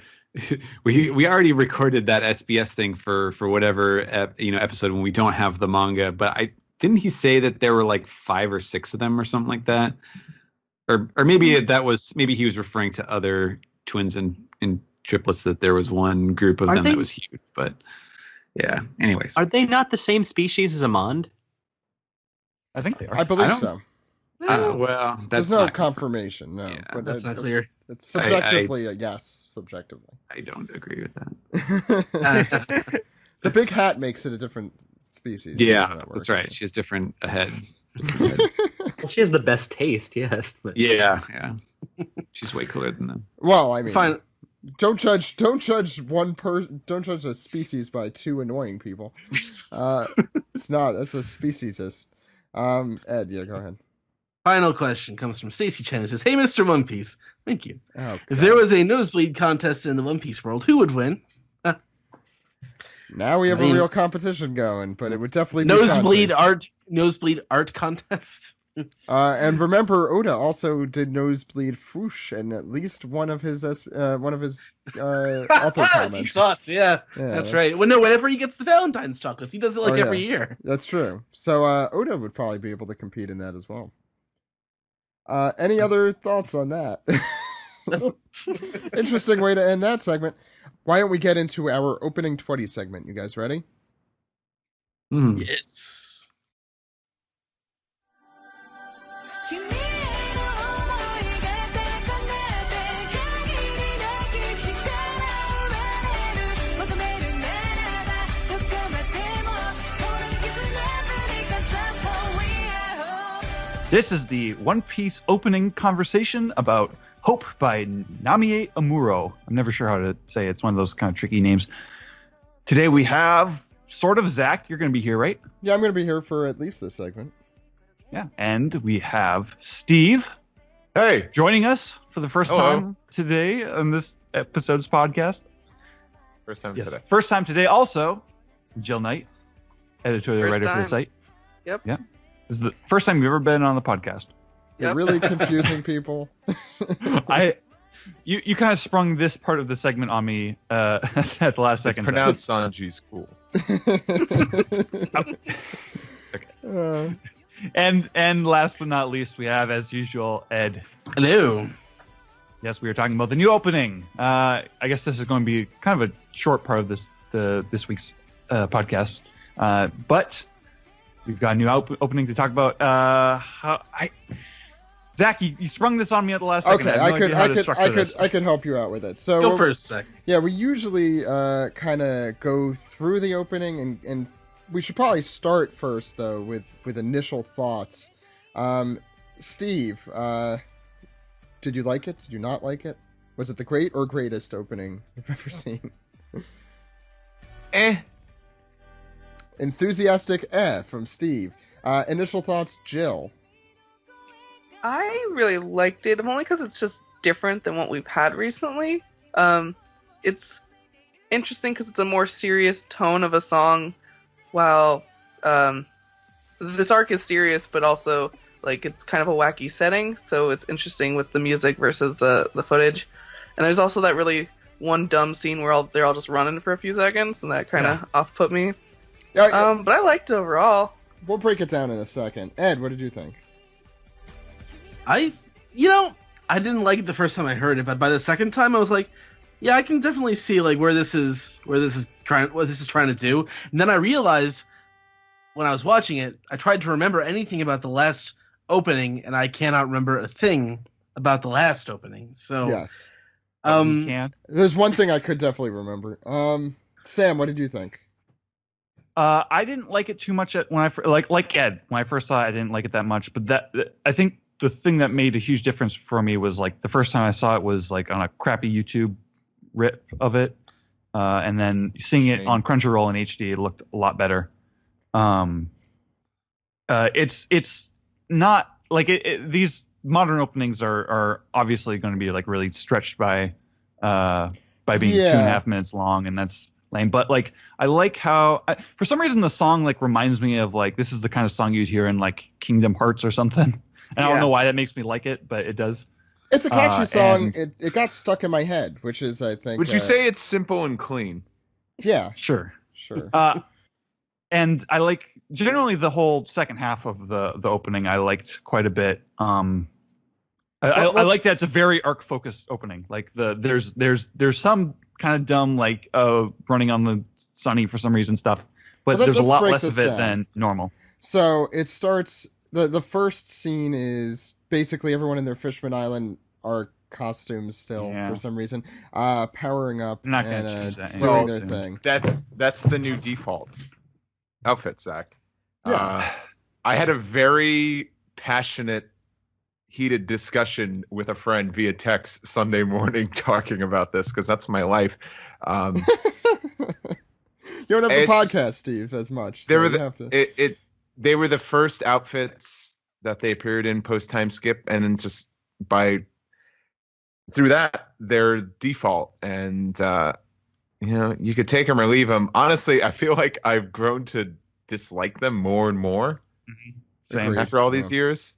Yeah, and like they didn't default to outfits as much before the time skip. Like I mean, like the guys as usual have like their default outfits, but like then you see like the girls wearing something different every day, and like it feels more accurate to the story. Well, to be fair, the animators like Nami's outfit, I think, a lot more here than they did. If I could just veer the conversation just a little bit further before we get back on track, I think because people always talked about how Toriyama is such a big influence on Oda. They couldn't be any more different now, because while Toriyama was all about sleeker designs, trying to save time, Oda's the total opposite. And it's just more is more. And I did like a new Straw Hat print earlier this year, and drawing, I realized I'm like, these outfits are a pain in the ass to draw. Oda likes things that are a pain in the ass. I hate Robin's Fishman Island outfit. Okay, then can we talk about... I don't like it. Speaking of Robin's Fishman Island outfit, can we talk about them? Patreon. Yeah, can we talk about them running into nowhere? And Robin's run in particular, I think, is a little weird. Thanks for that retweet. That tweet wound up being very popular of mine. No problem. Hold on. Kill some time. I'm gonna dig it up because I would like to read it. I refuse to kill time. You must treasure it. What do you guys think of the running into nowhere? And okay, I found it. I took a screen cap from the opening, and I said, quote, "Why are they running full sprint on the main deck of the Sunny? The Sunny isn't that big. Where are they going?" Have we already talked about Sanji's gigantic cape? Well, that's the next part, so it's perfect. Good transition. With the running thing. Yes. About Sanji's giant With cape. the running thing, I watched it the first time and I was like, that's stupid. Where are they running? And then we got to the end. I'm like, oh, they're running to go meet Sanji. And then I watched it again. I'm like, no, he's there too. They're just running. Because haven't you seen that anime opening trope video where they show every anime opening ever? Yeah, that one. It's the same thing. There's always running into nothing. Well, Zoro's actually walking. I found that humorous. He's like, that's true. He avoids tripping over Usopp. One thing I'll say about this opening is probably the tropiest One Piece opening I've seen. Tropier than opening 12. I Opening 12. if we're talking about that's Impelled Down, right? Yeah, There that's you the are. really Of- yeah. Well, I mean, that one also has like non sequiturs of like, Zoro and the chess playing dog and stuff. And being Okay. on the back of a turtle. They're all in I'll say different this. outfits. Let's put that song aside because that song is a stretch. That opening animation's way better than this Yeah. by far.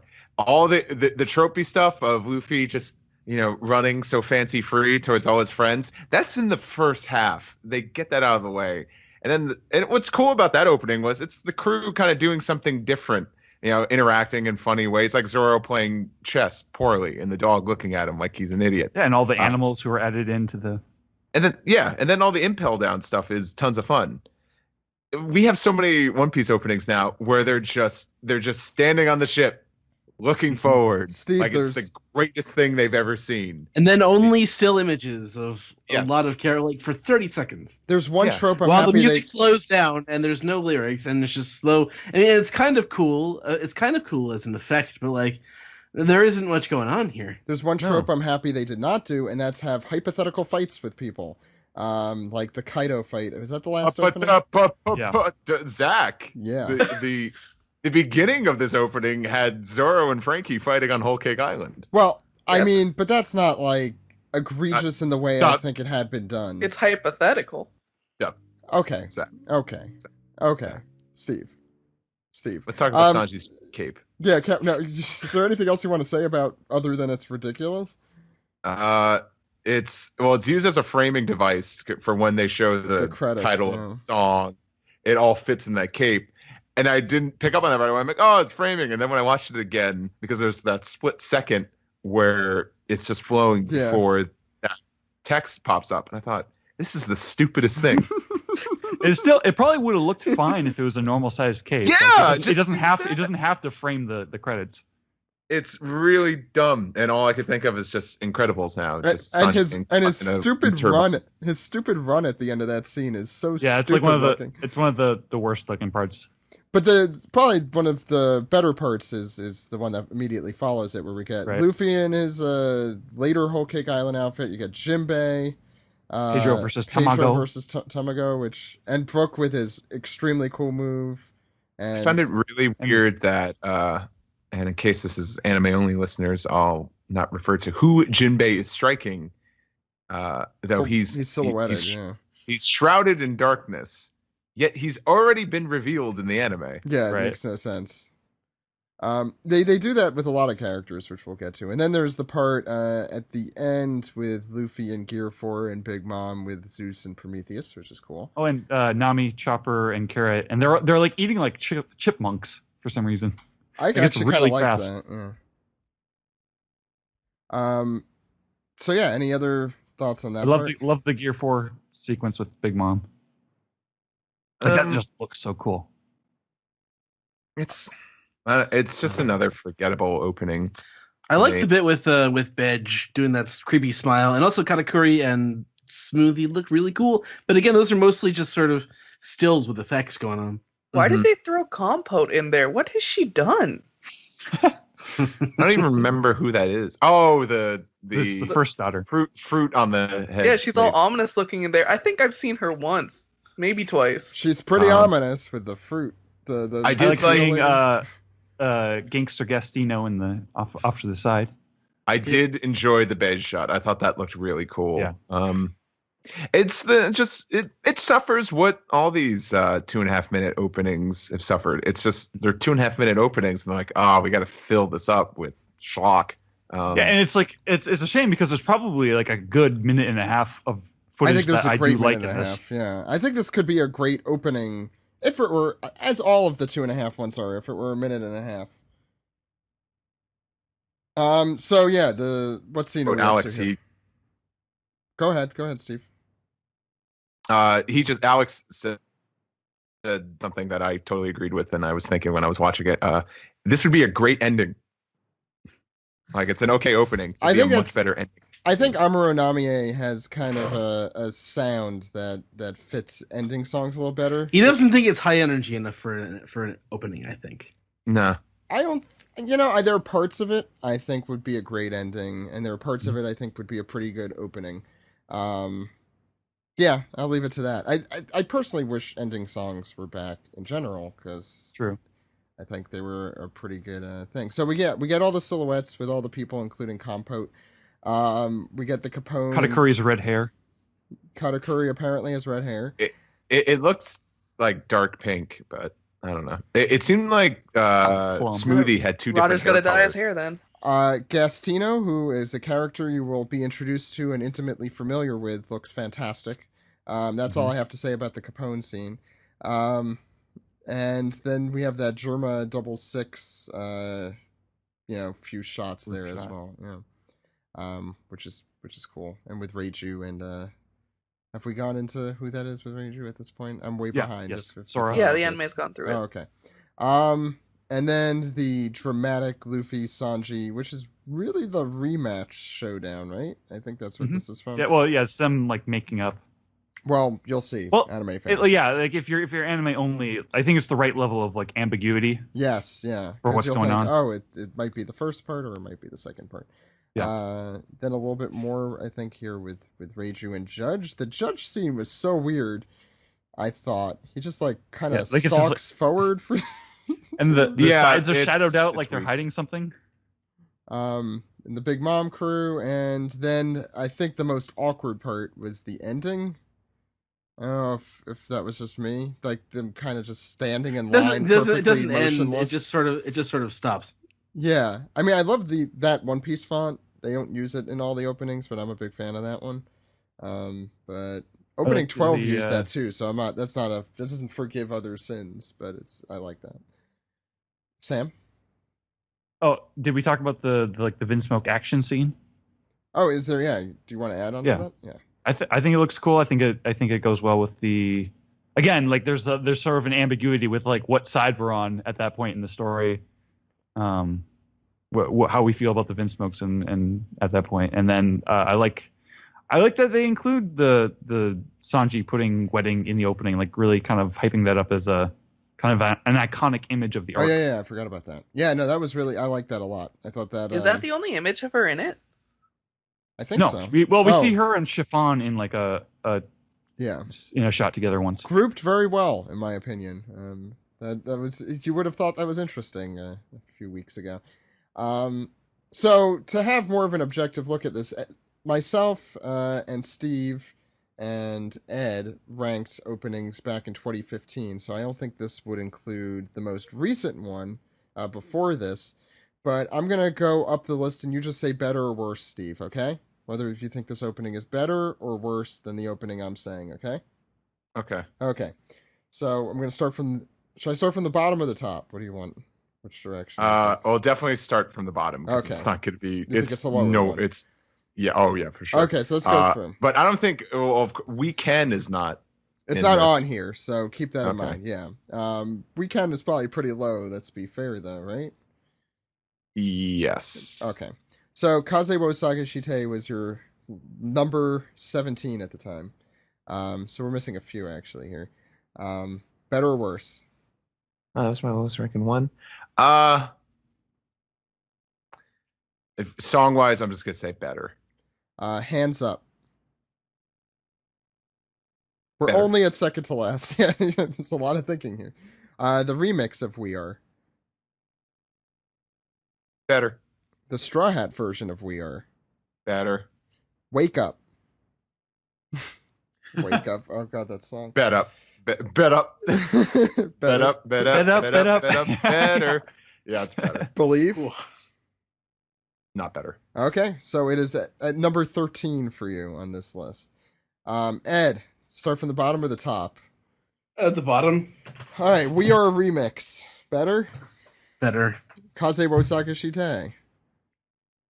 You know, I've grown to enjoy that as a song, but it does not fit that arc at all. So better, We Are the Straw Hat version. better. Oh, I'm sorry, I missed Crazy Rainbow was your third to last. Yeah, I still don't like that. Better. Believe? Yeah, he put that further down than I said it. Believe? No, it's not bad. Okay. Yeah. So yeah, 14 for you. It's actually a little bit worse for you. Believe in Wonderland, baby. But you put Wake Up as number 12, and I have a feeling that's not where that Yeah, would I'd be probably today. reconsider that. Yeah, so it's probably around 13. You put Bon Voyage much higher than I thought, Ed. You put it at 10. Yeah, I think- thought you I think hated Ed that song. really. I think Ed was the one that really batted for that one. Oh, really? I put it the same. I put Crazy Rainbow lower than I think I would today. I put Is Hands Hard Up Knock higher. Days even on this list too? I don't No, it even isn't. think. Yeah, Yeah. this is a few behind. So we got to redo this at some point. Was that the name of the last song? Is that the name of the song I Yep. listened to last week and I've already okay. No, that was No, that was Weekend. We Can. Okay. It's the one before that with the Shirahoshi running for some reason. That's the only thing I remember about that one. Yes, she wasn't in this one, so at least I think this is a perfectly mediocre opening, and for the post time skip, I think this would probably be my second or third favorite out of the 6. I think so. That's about right. I still love We Go, and I think that's heads and shoulders above the rest of the post time skip stuff. Still, Yeah. Last Friday, I was watching the 2 newest dub episodes, which are the flashback, and man, We Go is so good. it is. To the point. Kitadani just gets One Piece. He I does. was- Though I He would did say that Weekend. Although the song is not the problem with that one. No, the song's fine. I like We Can, but the I don't even visuals. enjoy the song. The visuals But- are abysmal in parts of We Can. The We Robin Go specifically. doesn't actually. We Go doesn't have the most intriguing animation. It's just much also- better. It was, but it also was the first to introduce the stupid freaking. I know what you're thinking of. They all the pose poses, together. The poses. Sorry, the Sentai. Sorry, Sentai posing. Which Well, I I think, like the first version of We Go before they added that. Oh, when I like them fighting on the ship. I just don't like the pose. I like that seeing is the stupid. pre-time skip, their pre-time skip versions being kind of represented in the opening a little bit. Mm-hmm. Yeah. So I for all of these, you got to wait until it kind of goes through its run before we could really have an opinion. But maybe we'll do an opening ranking before the year ends. And we could have a more proper placement for these amongst the crew. I definitely did not hate this opening, but We Go is so good that I was looking at the visuals, and We Go was in my head as I was looking through the visuals. I'm a big fan of the artist for this song as well. I think Fight Together was my number 1 opening when we did this originally. So I'm obviously a fan of hers. It's just not anywhere close to that, in my opinion. Any final thoughts? I guess not. So Sam, take the anime away right after this. All right, I can do this one.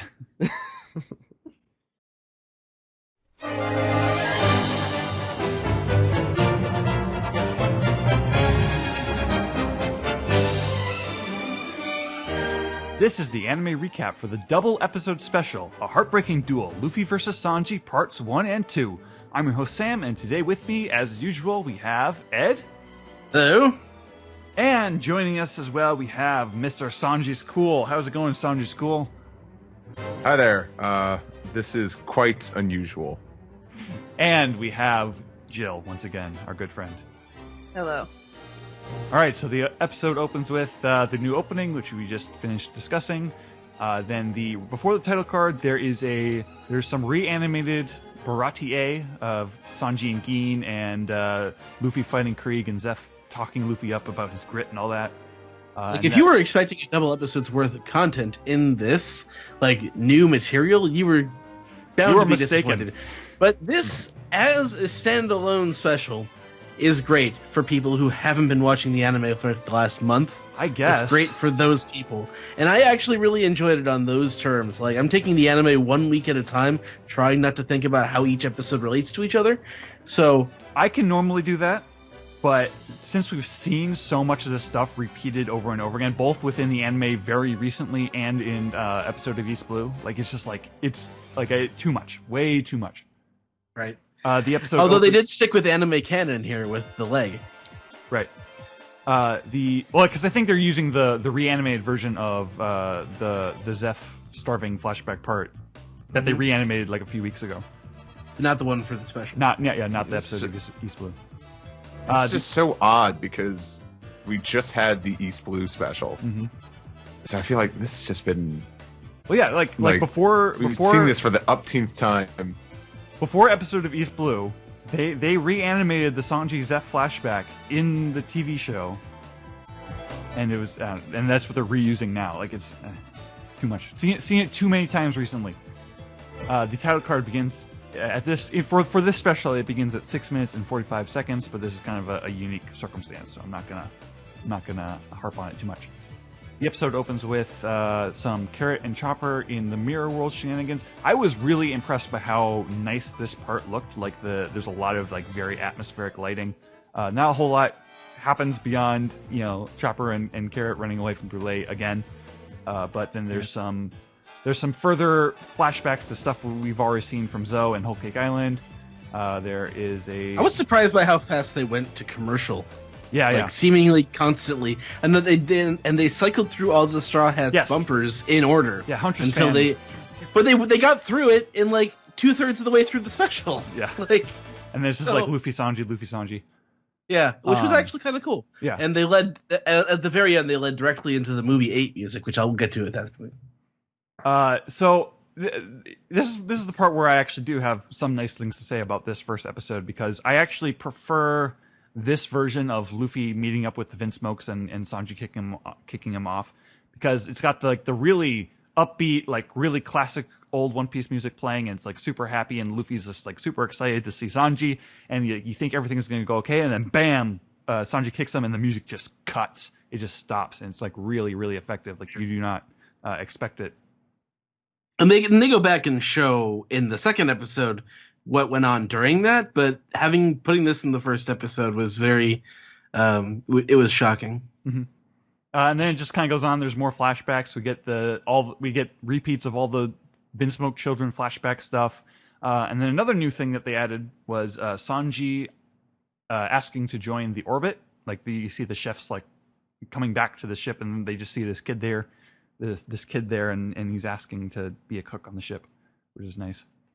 And then this half of the episode, this first episode ends with the Sanji Zeph flashback repeated again. Now we're on to part 2, episode 2, episode 808.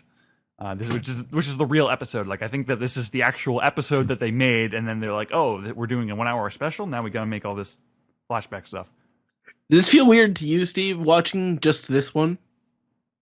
Yeah. I'm sorry. I don't think I admitted on the actual segment, but sorry. I wound up watching this episode with our good friend Brian, and we just went to the last episode on this on the scroll on Crunchyroll, thinking it's the hour-long special, and it was just part 2. So I was completely clueless and dumbfounded, thinking like, oh, what's Sam talking about on Twitter? This is paced very well, because it immediately starts with Luffy catching up to Sanji, and Sanji kicks him. This half of the hour special I thought was pretty good. Yeah, so they basically just repeat the Sanji kicking Luffy off of the. It's directed differently, so it is like almost like a different perspective on it. But if you didn't watch the first part, you're still caught up. And Sanji's playing the antagonist. He's saying, "Get out of here! I forgot your name." And Sanji is telling his family that he will take Luffy and Nami himself. He's just spends this first part of the episode basically just all talking down Luffy. Saying, oh, my life as a prince will be so much better. I get to marry a beautiful daughter. I get to have all this money and all this stuff. I'm not even sure you can become king of the pirates, if I'm being honest. I think I was just jumping on the bandwagon when I joined your crew, which is like... His Sanji's voice that he puts on for this scene in particular was one of my favorite things about this episode. It's so cold. His voice is so cold to him. Yeah, Sanji brought the smack talk pretty hard. Like even though Luffy doesn't entirely believe him, like Sanji's getting kind of nasty with what he's saying. So the proper fight begins. Sanji walks up to Luffy, he starts his Diablo jump, and he kicks Luffy right in the face. It's a really hard kick. There's even like a short frame where you see Luffy's skull cracking, and he goes flying. Luffy's like his feet are like just barely staying on the ground, and he's like trying to halt his skid. but his basically his nose kind of explodes with blood and his tooth falls out at that same time, and he's like looking up because so now we know that Sanji's using haki. He's like actually going all out. He's even telling Luffy to use his own haki. If you don't fight back and use your own haki, you're going to die. And Luffy's just like, why should I use my haki if I just want to talk to you? So there's another big kick. Sanji hits him again. Luffy goes flying, like the camera's going crazy. I really like how the action looks in this episode, pretty much across the board. The real fight starts and the big swelling music kicks in. Nami spends a lot of time kind of sitting on the sidelines crying. And the big bulk of the action is like kind of basically from the side view, like it's almost like a 2D fighting game, and Sanji's Well, just, except for the parts that are kicking. except for the parts that are like head on, and it goes on for an uncomfortable length of time. And I don't know what music this is that they were using, but I love that. I love that track when he's sort of he's just backing Luffy up and keeps hitting him right in the face. Yeah, I'm not entirely sure if they've used this music before. There's another track coming up that I want to talk about, but like it's hard to remember the new stuff as much, but I love the music in this episode like the whole time. Basically they keep at this for a while. Sanji's kicking Luffy. Luffy is not fighting back at all. He is being pacifist. He's like, I'm going to take you back. Luffy's being Luffy. He's not. He recognizes that his friend is in trouble, so he's not taking this fight seriously in the way that he did with Usopp. But Sanji keeps pushing the fight. He clearly doesn't want to keep fighting, but he's like, if you don't fight back, I'm going to have to keep going all out, and that's kind of that's what ends up happening. Sanji prepares his big final blow. He spins around in place. He does his skywalk up to the sky. He spins down. It's his concasseur. I don't know his French attacks that well, but he hits Luffy on the head. He basically axe kicks Luffy right on the head, and Luffy is out. He's unconscious. Luffy hitting the ground, and like how much his face bleeds is like really, like it really hits. It was intense. I loved that impact. Mm-hmm. Yeah, that was fantastic. Especially like you see the scene of him just on the ground prone with like the blood spreading. I was like, oh my god. Yeah, it's a pretty large puddle of blood, like kind of bleeding into the grass. And Nami is coming to his aid. She's like, "Hey, Luffy, are you okay?" And this is like this big dramatic quiet moment, and Sanji is walking away, and Nami shouts at him, "Hey, Sanji." And then just as Sanji's like looking over his shoulder, slap, Nami hits him. She's like, "All right, goodbye." And you see Yonji back at the cart going like, "Whoa, bitchy girl, that's hot." And did you notice that Sanji's riding in the middle when he gets out of the coach, and Niji wants to get a look at like Nami gets into Sanji's seat. So when he gets back into the Cali coach, he's actually sitting on the far side because Niji hasn't moved. Oh, I did not notice that. Yeah, animation wise, I thought this was really smart. So when you went for reaction shots with Blue and Green, whatever the freaking names are, Niji and Yonji. Yonji and Niji. You didn't have to have this stupid wide shot with a empty seat in the middle. So I think animation wise it worked, but I'm pretty sure that Oda did the same thing anyway. Can we talk about the fight a little bit more, or do you want to get through? Oh yeah, if you have something to say, say it.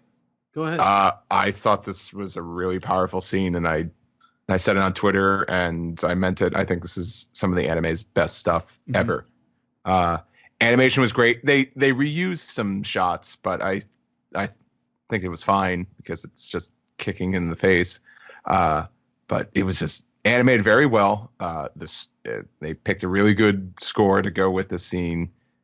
Oh, it was great. It was one of those times when, and this is what the anime should always do, was enhance a scene from the manga and make it better. And that's exactly what it did. I agree with you. It was powerful. Though it felt a little repetitive. Like Nami was just saying the same thing over and over again. I could tell like, oh, this is probably a little bit of filler. Maybe they could have at least changed something up a little bit with Nami. That was my only complaint about the scene. But man, eyes were just glued on the screen the entire time. It really captivated me. Yeah, and to finish up the recap, we've got Judge, who's been watching this whole time. He's like, finally, the superfluous ties you have been severed. And then the carriage takes off, and Sanji is putting his face in his hands. And he's like, he's clearly not super happy about what's just happened. But Luffy gets up and he shouts, he's like, wait! And then like this really, really great, this beautiful like piano music kicks in. And like Luffy's just like getting all his feelings out there. He's like, low class pirate, no matter how many times you kick me. And like I love how like while Luffy is getting into it, like you see like Sanji's, we were focusing on Sanji's shoe, and it like twitches at Luffy's words. Like you can tell, like that's one way we can tell how he's feeling, even if he can't show it in front of his family. He's like, even no matter how many times you kick me, you're the one who gets hurt. We pan up, Sanji's crying. The piano, this piano track is like unbelievably like on the spot. Like it's really hitting me hard. Nami's trying to stop Luffy from continuing, and he's just like shut up. I like this moment.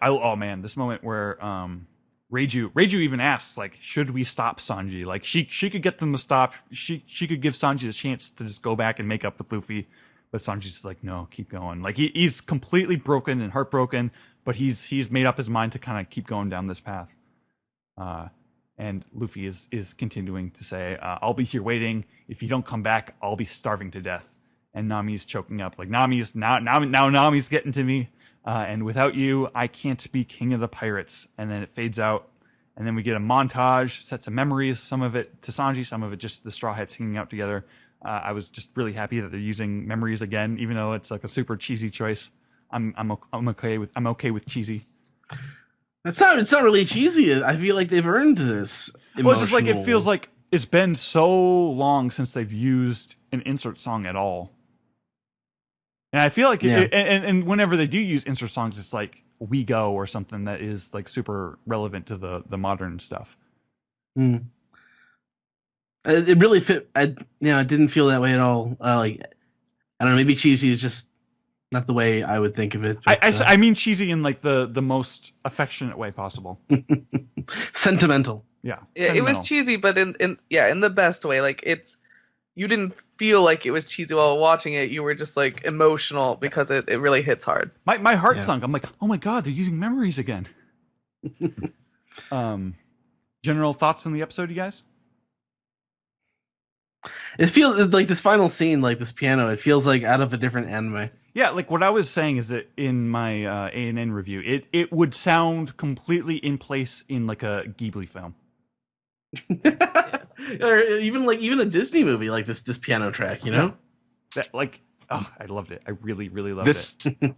This whole story of Sanji having to leave the Straw Hats, I think when this was happening in the manga last year, and of course no one was buying it because everyone knows what the outcome's going to be, but I think the anime did such a fantastic job of making this emotional, making us feel like this has stakes. Because I thought that was very moving. I thought it was it was probably one of the more emotional scenes from the anime that I can remember, at least since with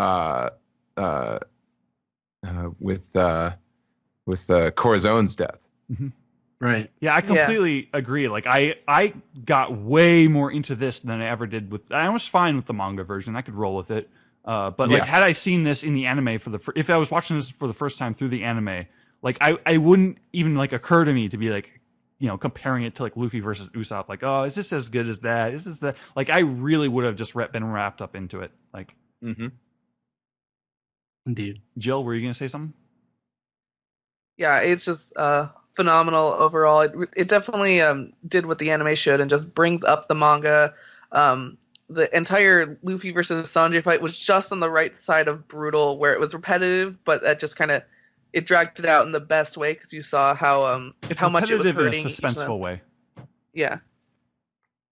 No, it was great, and there was that one scene where Sanji was basically sobbing, and Yonji and Iji were just laughing and Great. silently, and I thought that was a great technique right there. Yeah, that's just a great image. Like that is, a picture's worth a 1,000 words kind of thing. Yeah, I love this episode. At least like this half of the special. I thought it was wonderful. Like, because I stick with the anime because I have all these fond memories of when it really knocked things out of the park, or like there was a scene where like everything just kind of came together, the editing, the music, like everything just really hit me just right. And like You I also always have a job. What?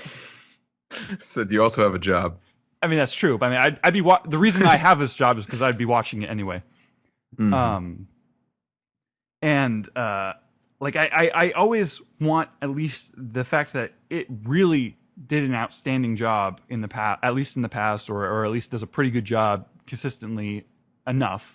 I really want that to be like acknowledged in the way that it continues to be directed. I really want it to live up to the quality of this story, because One Piece is just a great story, and so I think just a great TV show for it is more than earned.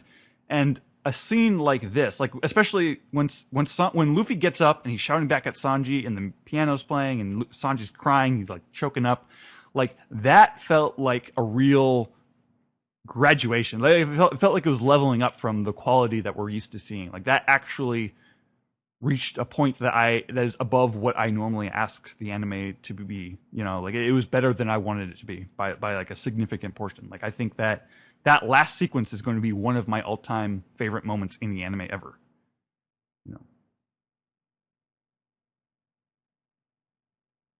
Did I lose you guys? No, I just think you said it well. There's a lot to think about. Nice. I could totally relate to what you're saying. Mm-hmm. Anything else? Anyone else wants to say? I'm not looking forward to going back to regular anime. But fortunately, we got 2 weeks, so. Right. All right. I think that should do it. Thank you guys for coming. I think we're ready to wrap up the show now. All right. Okay. All right. あの大空に届くまで I believe 一つの明日 This has been episode 489 for the week of October 2nd, 2017. I know I've been doing this a lot at the end of shows, but the world has been kind of a shitty, chaotic, terrible place recently. So I want to give my thoughts to all those out in Las Vegas and everything that happened there. Please give blood or donate to any victims' funds that are out there. This just happened today, so I'm not sure what is actually available out there, but I'm sure we'll post something on our Twitter page or social media if you're curious, or just search for something there. And of course to all those in Puerto Rico after Hurricane Maria. But please keep them in your thoughts. Help as much as you can. As far as the show, I wanted to thank everyone who came on here today. We talked about opening 20, anime episodes 807 and 808, manga chapter 880, and we'll be back next week with chapter 881, episode 809, and a lot more. But let's go around and see how people could contact you guys. Casey, you want to start? Yeah, you can find me on Twitter at Minovsky Article. I've kind of made a habit of recommending different manga every week that I'm on. So this week I'd like to recommend, in honor of it being the start of October, The Ghost and the Lady, one of the Black Museum stories by Kazuhiro Fujita. It's this who created Ushio and Tora, if you've ever seen that anime or heard of that manga. He is a sort of known for like shonen fight stuff, but this is a really interesting one about the unlikely partnership between Florence Nightingale and a gentleman ghost, and it's a very unusual fight comic in that it's mainly about Florence Nightingale overcoming the despair of being a nurse during World War I, but it's portrayed like negative thoughts and despair portrayed as like literal violence, almost like JoJo stands. So The Ghost and the Lady, check that out. Otherwise, yeah, find me on Twitter at Minovsky Article, and happy October, everybody. Happy October. Jeff, where can people find you? On Twitter at JeffOnlyJeff, and I also co-host 2 podcasts, one about learning Japanese at Nihongo Pod, and also a podcast about Digimon Prodigious, and there was just a recent Digimon Adventure Try movie that came out this past weekend. So check that out if you watch that and want to hear some talk about it. And also, please official release of Shonen Jump and One Piece, the Shonen Jump and Viz manga apps. And if you like the apps, please leave reviews. That helps people find them. If you want something else to read in the Shonen Jump and Viz manga apps, Astro Lost in Space is free, and the whole series is free now, and it won't be free forever once the volumes start coming out. So download that. You can read One Piece there, and also Astro Lost in Space. It's really great. Mystery series. There's a lot of great free series, and they rotate in and out, so you want to make sure you keep checking the app or the site for that. They had a lot of. I read a lot of JoJo's Part 3. I know that was up briefly. I don't think the whole thing as much is up at the moment, but Sam, where can people find you? They can find me on Twitter at Lucky Chainsaw, and they can find me on AnimeNewsNetwork.com, doing the daily streaming reviews for. Actually, this week is my last review for My Hero Academia for the season, but One Piece and Dragon Ball Super are going to continue next week. And infinitely. And infinitely. This week we had the 1 hour special for One Piece. I had that review up, and next week we'll have Dragon Ball Super. And they can also find me on the One Piece podcast doing the daily, not the daily stream, doing the anime recap every week. Is there an episode of One Piece then next week if they have the hour? No. No, okay. They're switching places, basically. Then I take back what I said earlier. Yeah, cool. Okay, thank you, Sam. Steven, where can people find you? You can follow me on Twitter at Translatosaurus. Not much big news with me right now, but I do want to briefly mention. I know this isn't quite, the direct crossover audience for this series, but I did think it was kind of neat that just the other day they announced a season 3 of the Sword Art Online anime, since I do translate the novels for that and all of the manga based on them. And for once, we are actually now a couple books ahead of where they will be releasing when that season starts next year, which I think is kind of awesome, because it's very rare that we actually have a bunch of published material that is available to buy when an anime is just coming out. So I'm actually kind of happy about that. That's exciting, especially with all the work that we've put into those over the years. So I guess look forward to that if you are a fan of that series. Otherwise just follow me on Twitter at Translatosaurus. And correct me if I'm wrong, I believe the Akira box set comes out at the end of this month.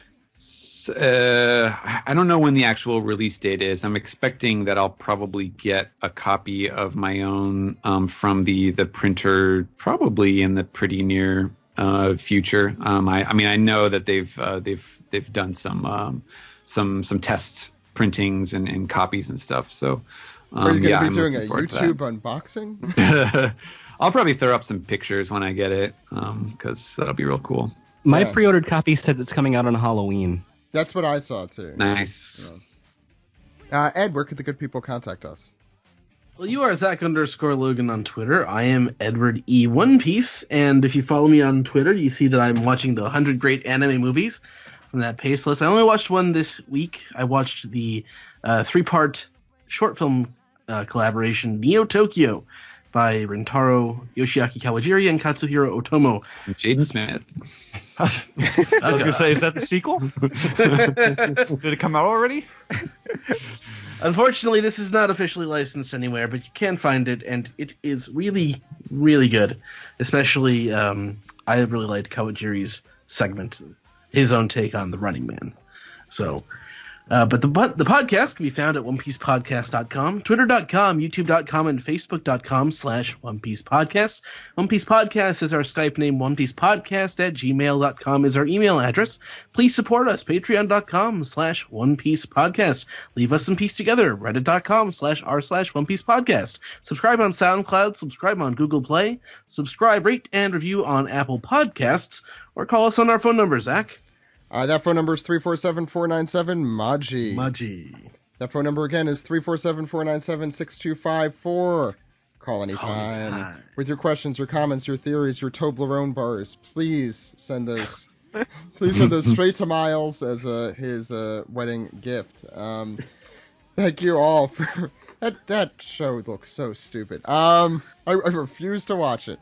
Thank you all for coming on the show this week. We'll be back next week with our manga recap of chapter 881. As Sam just reminded me, the anime will be off, but we will be here. So we'll see you next week, everyone. My name is Zach. My name is Ed. Bye, everyone. Bye-bye.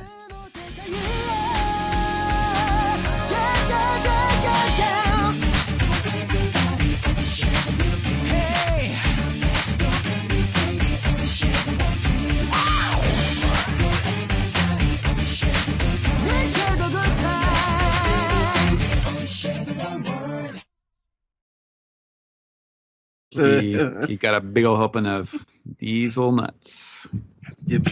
Wow. I'll write that down. But,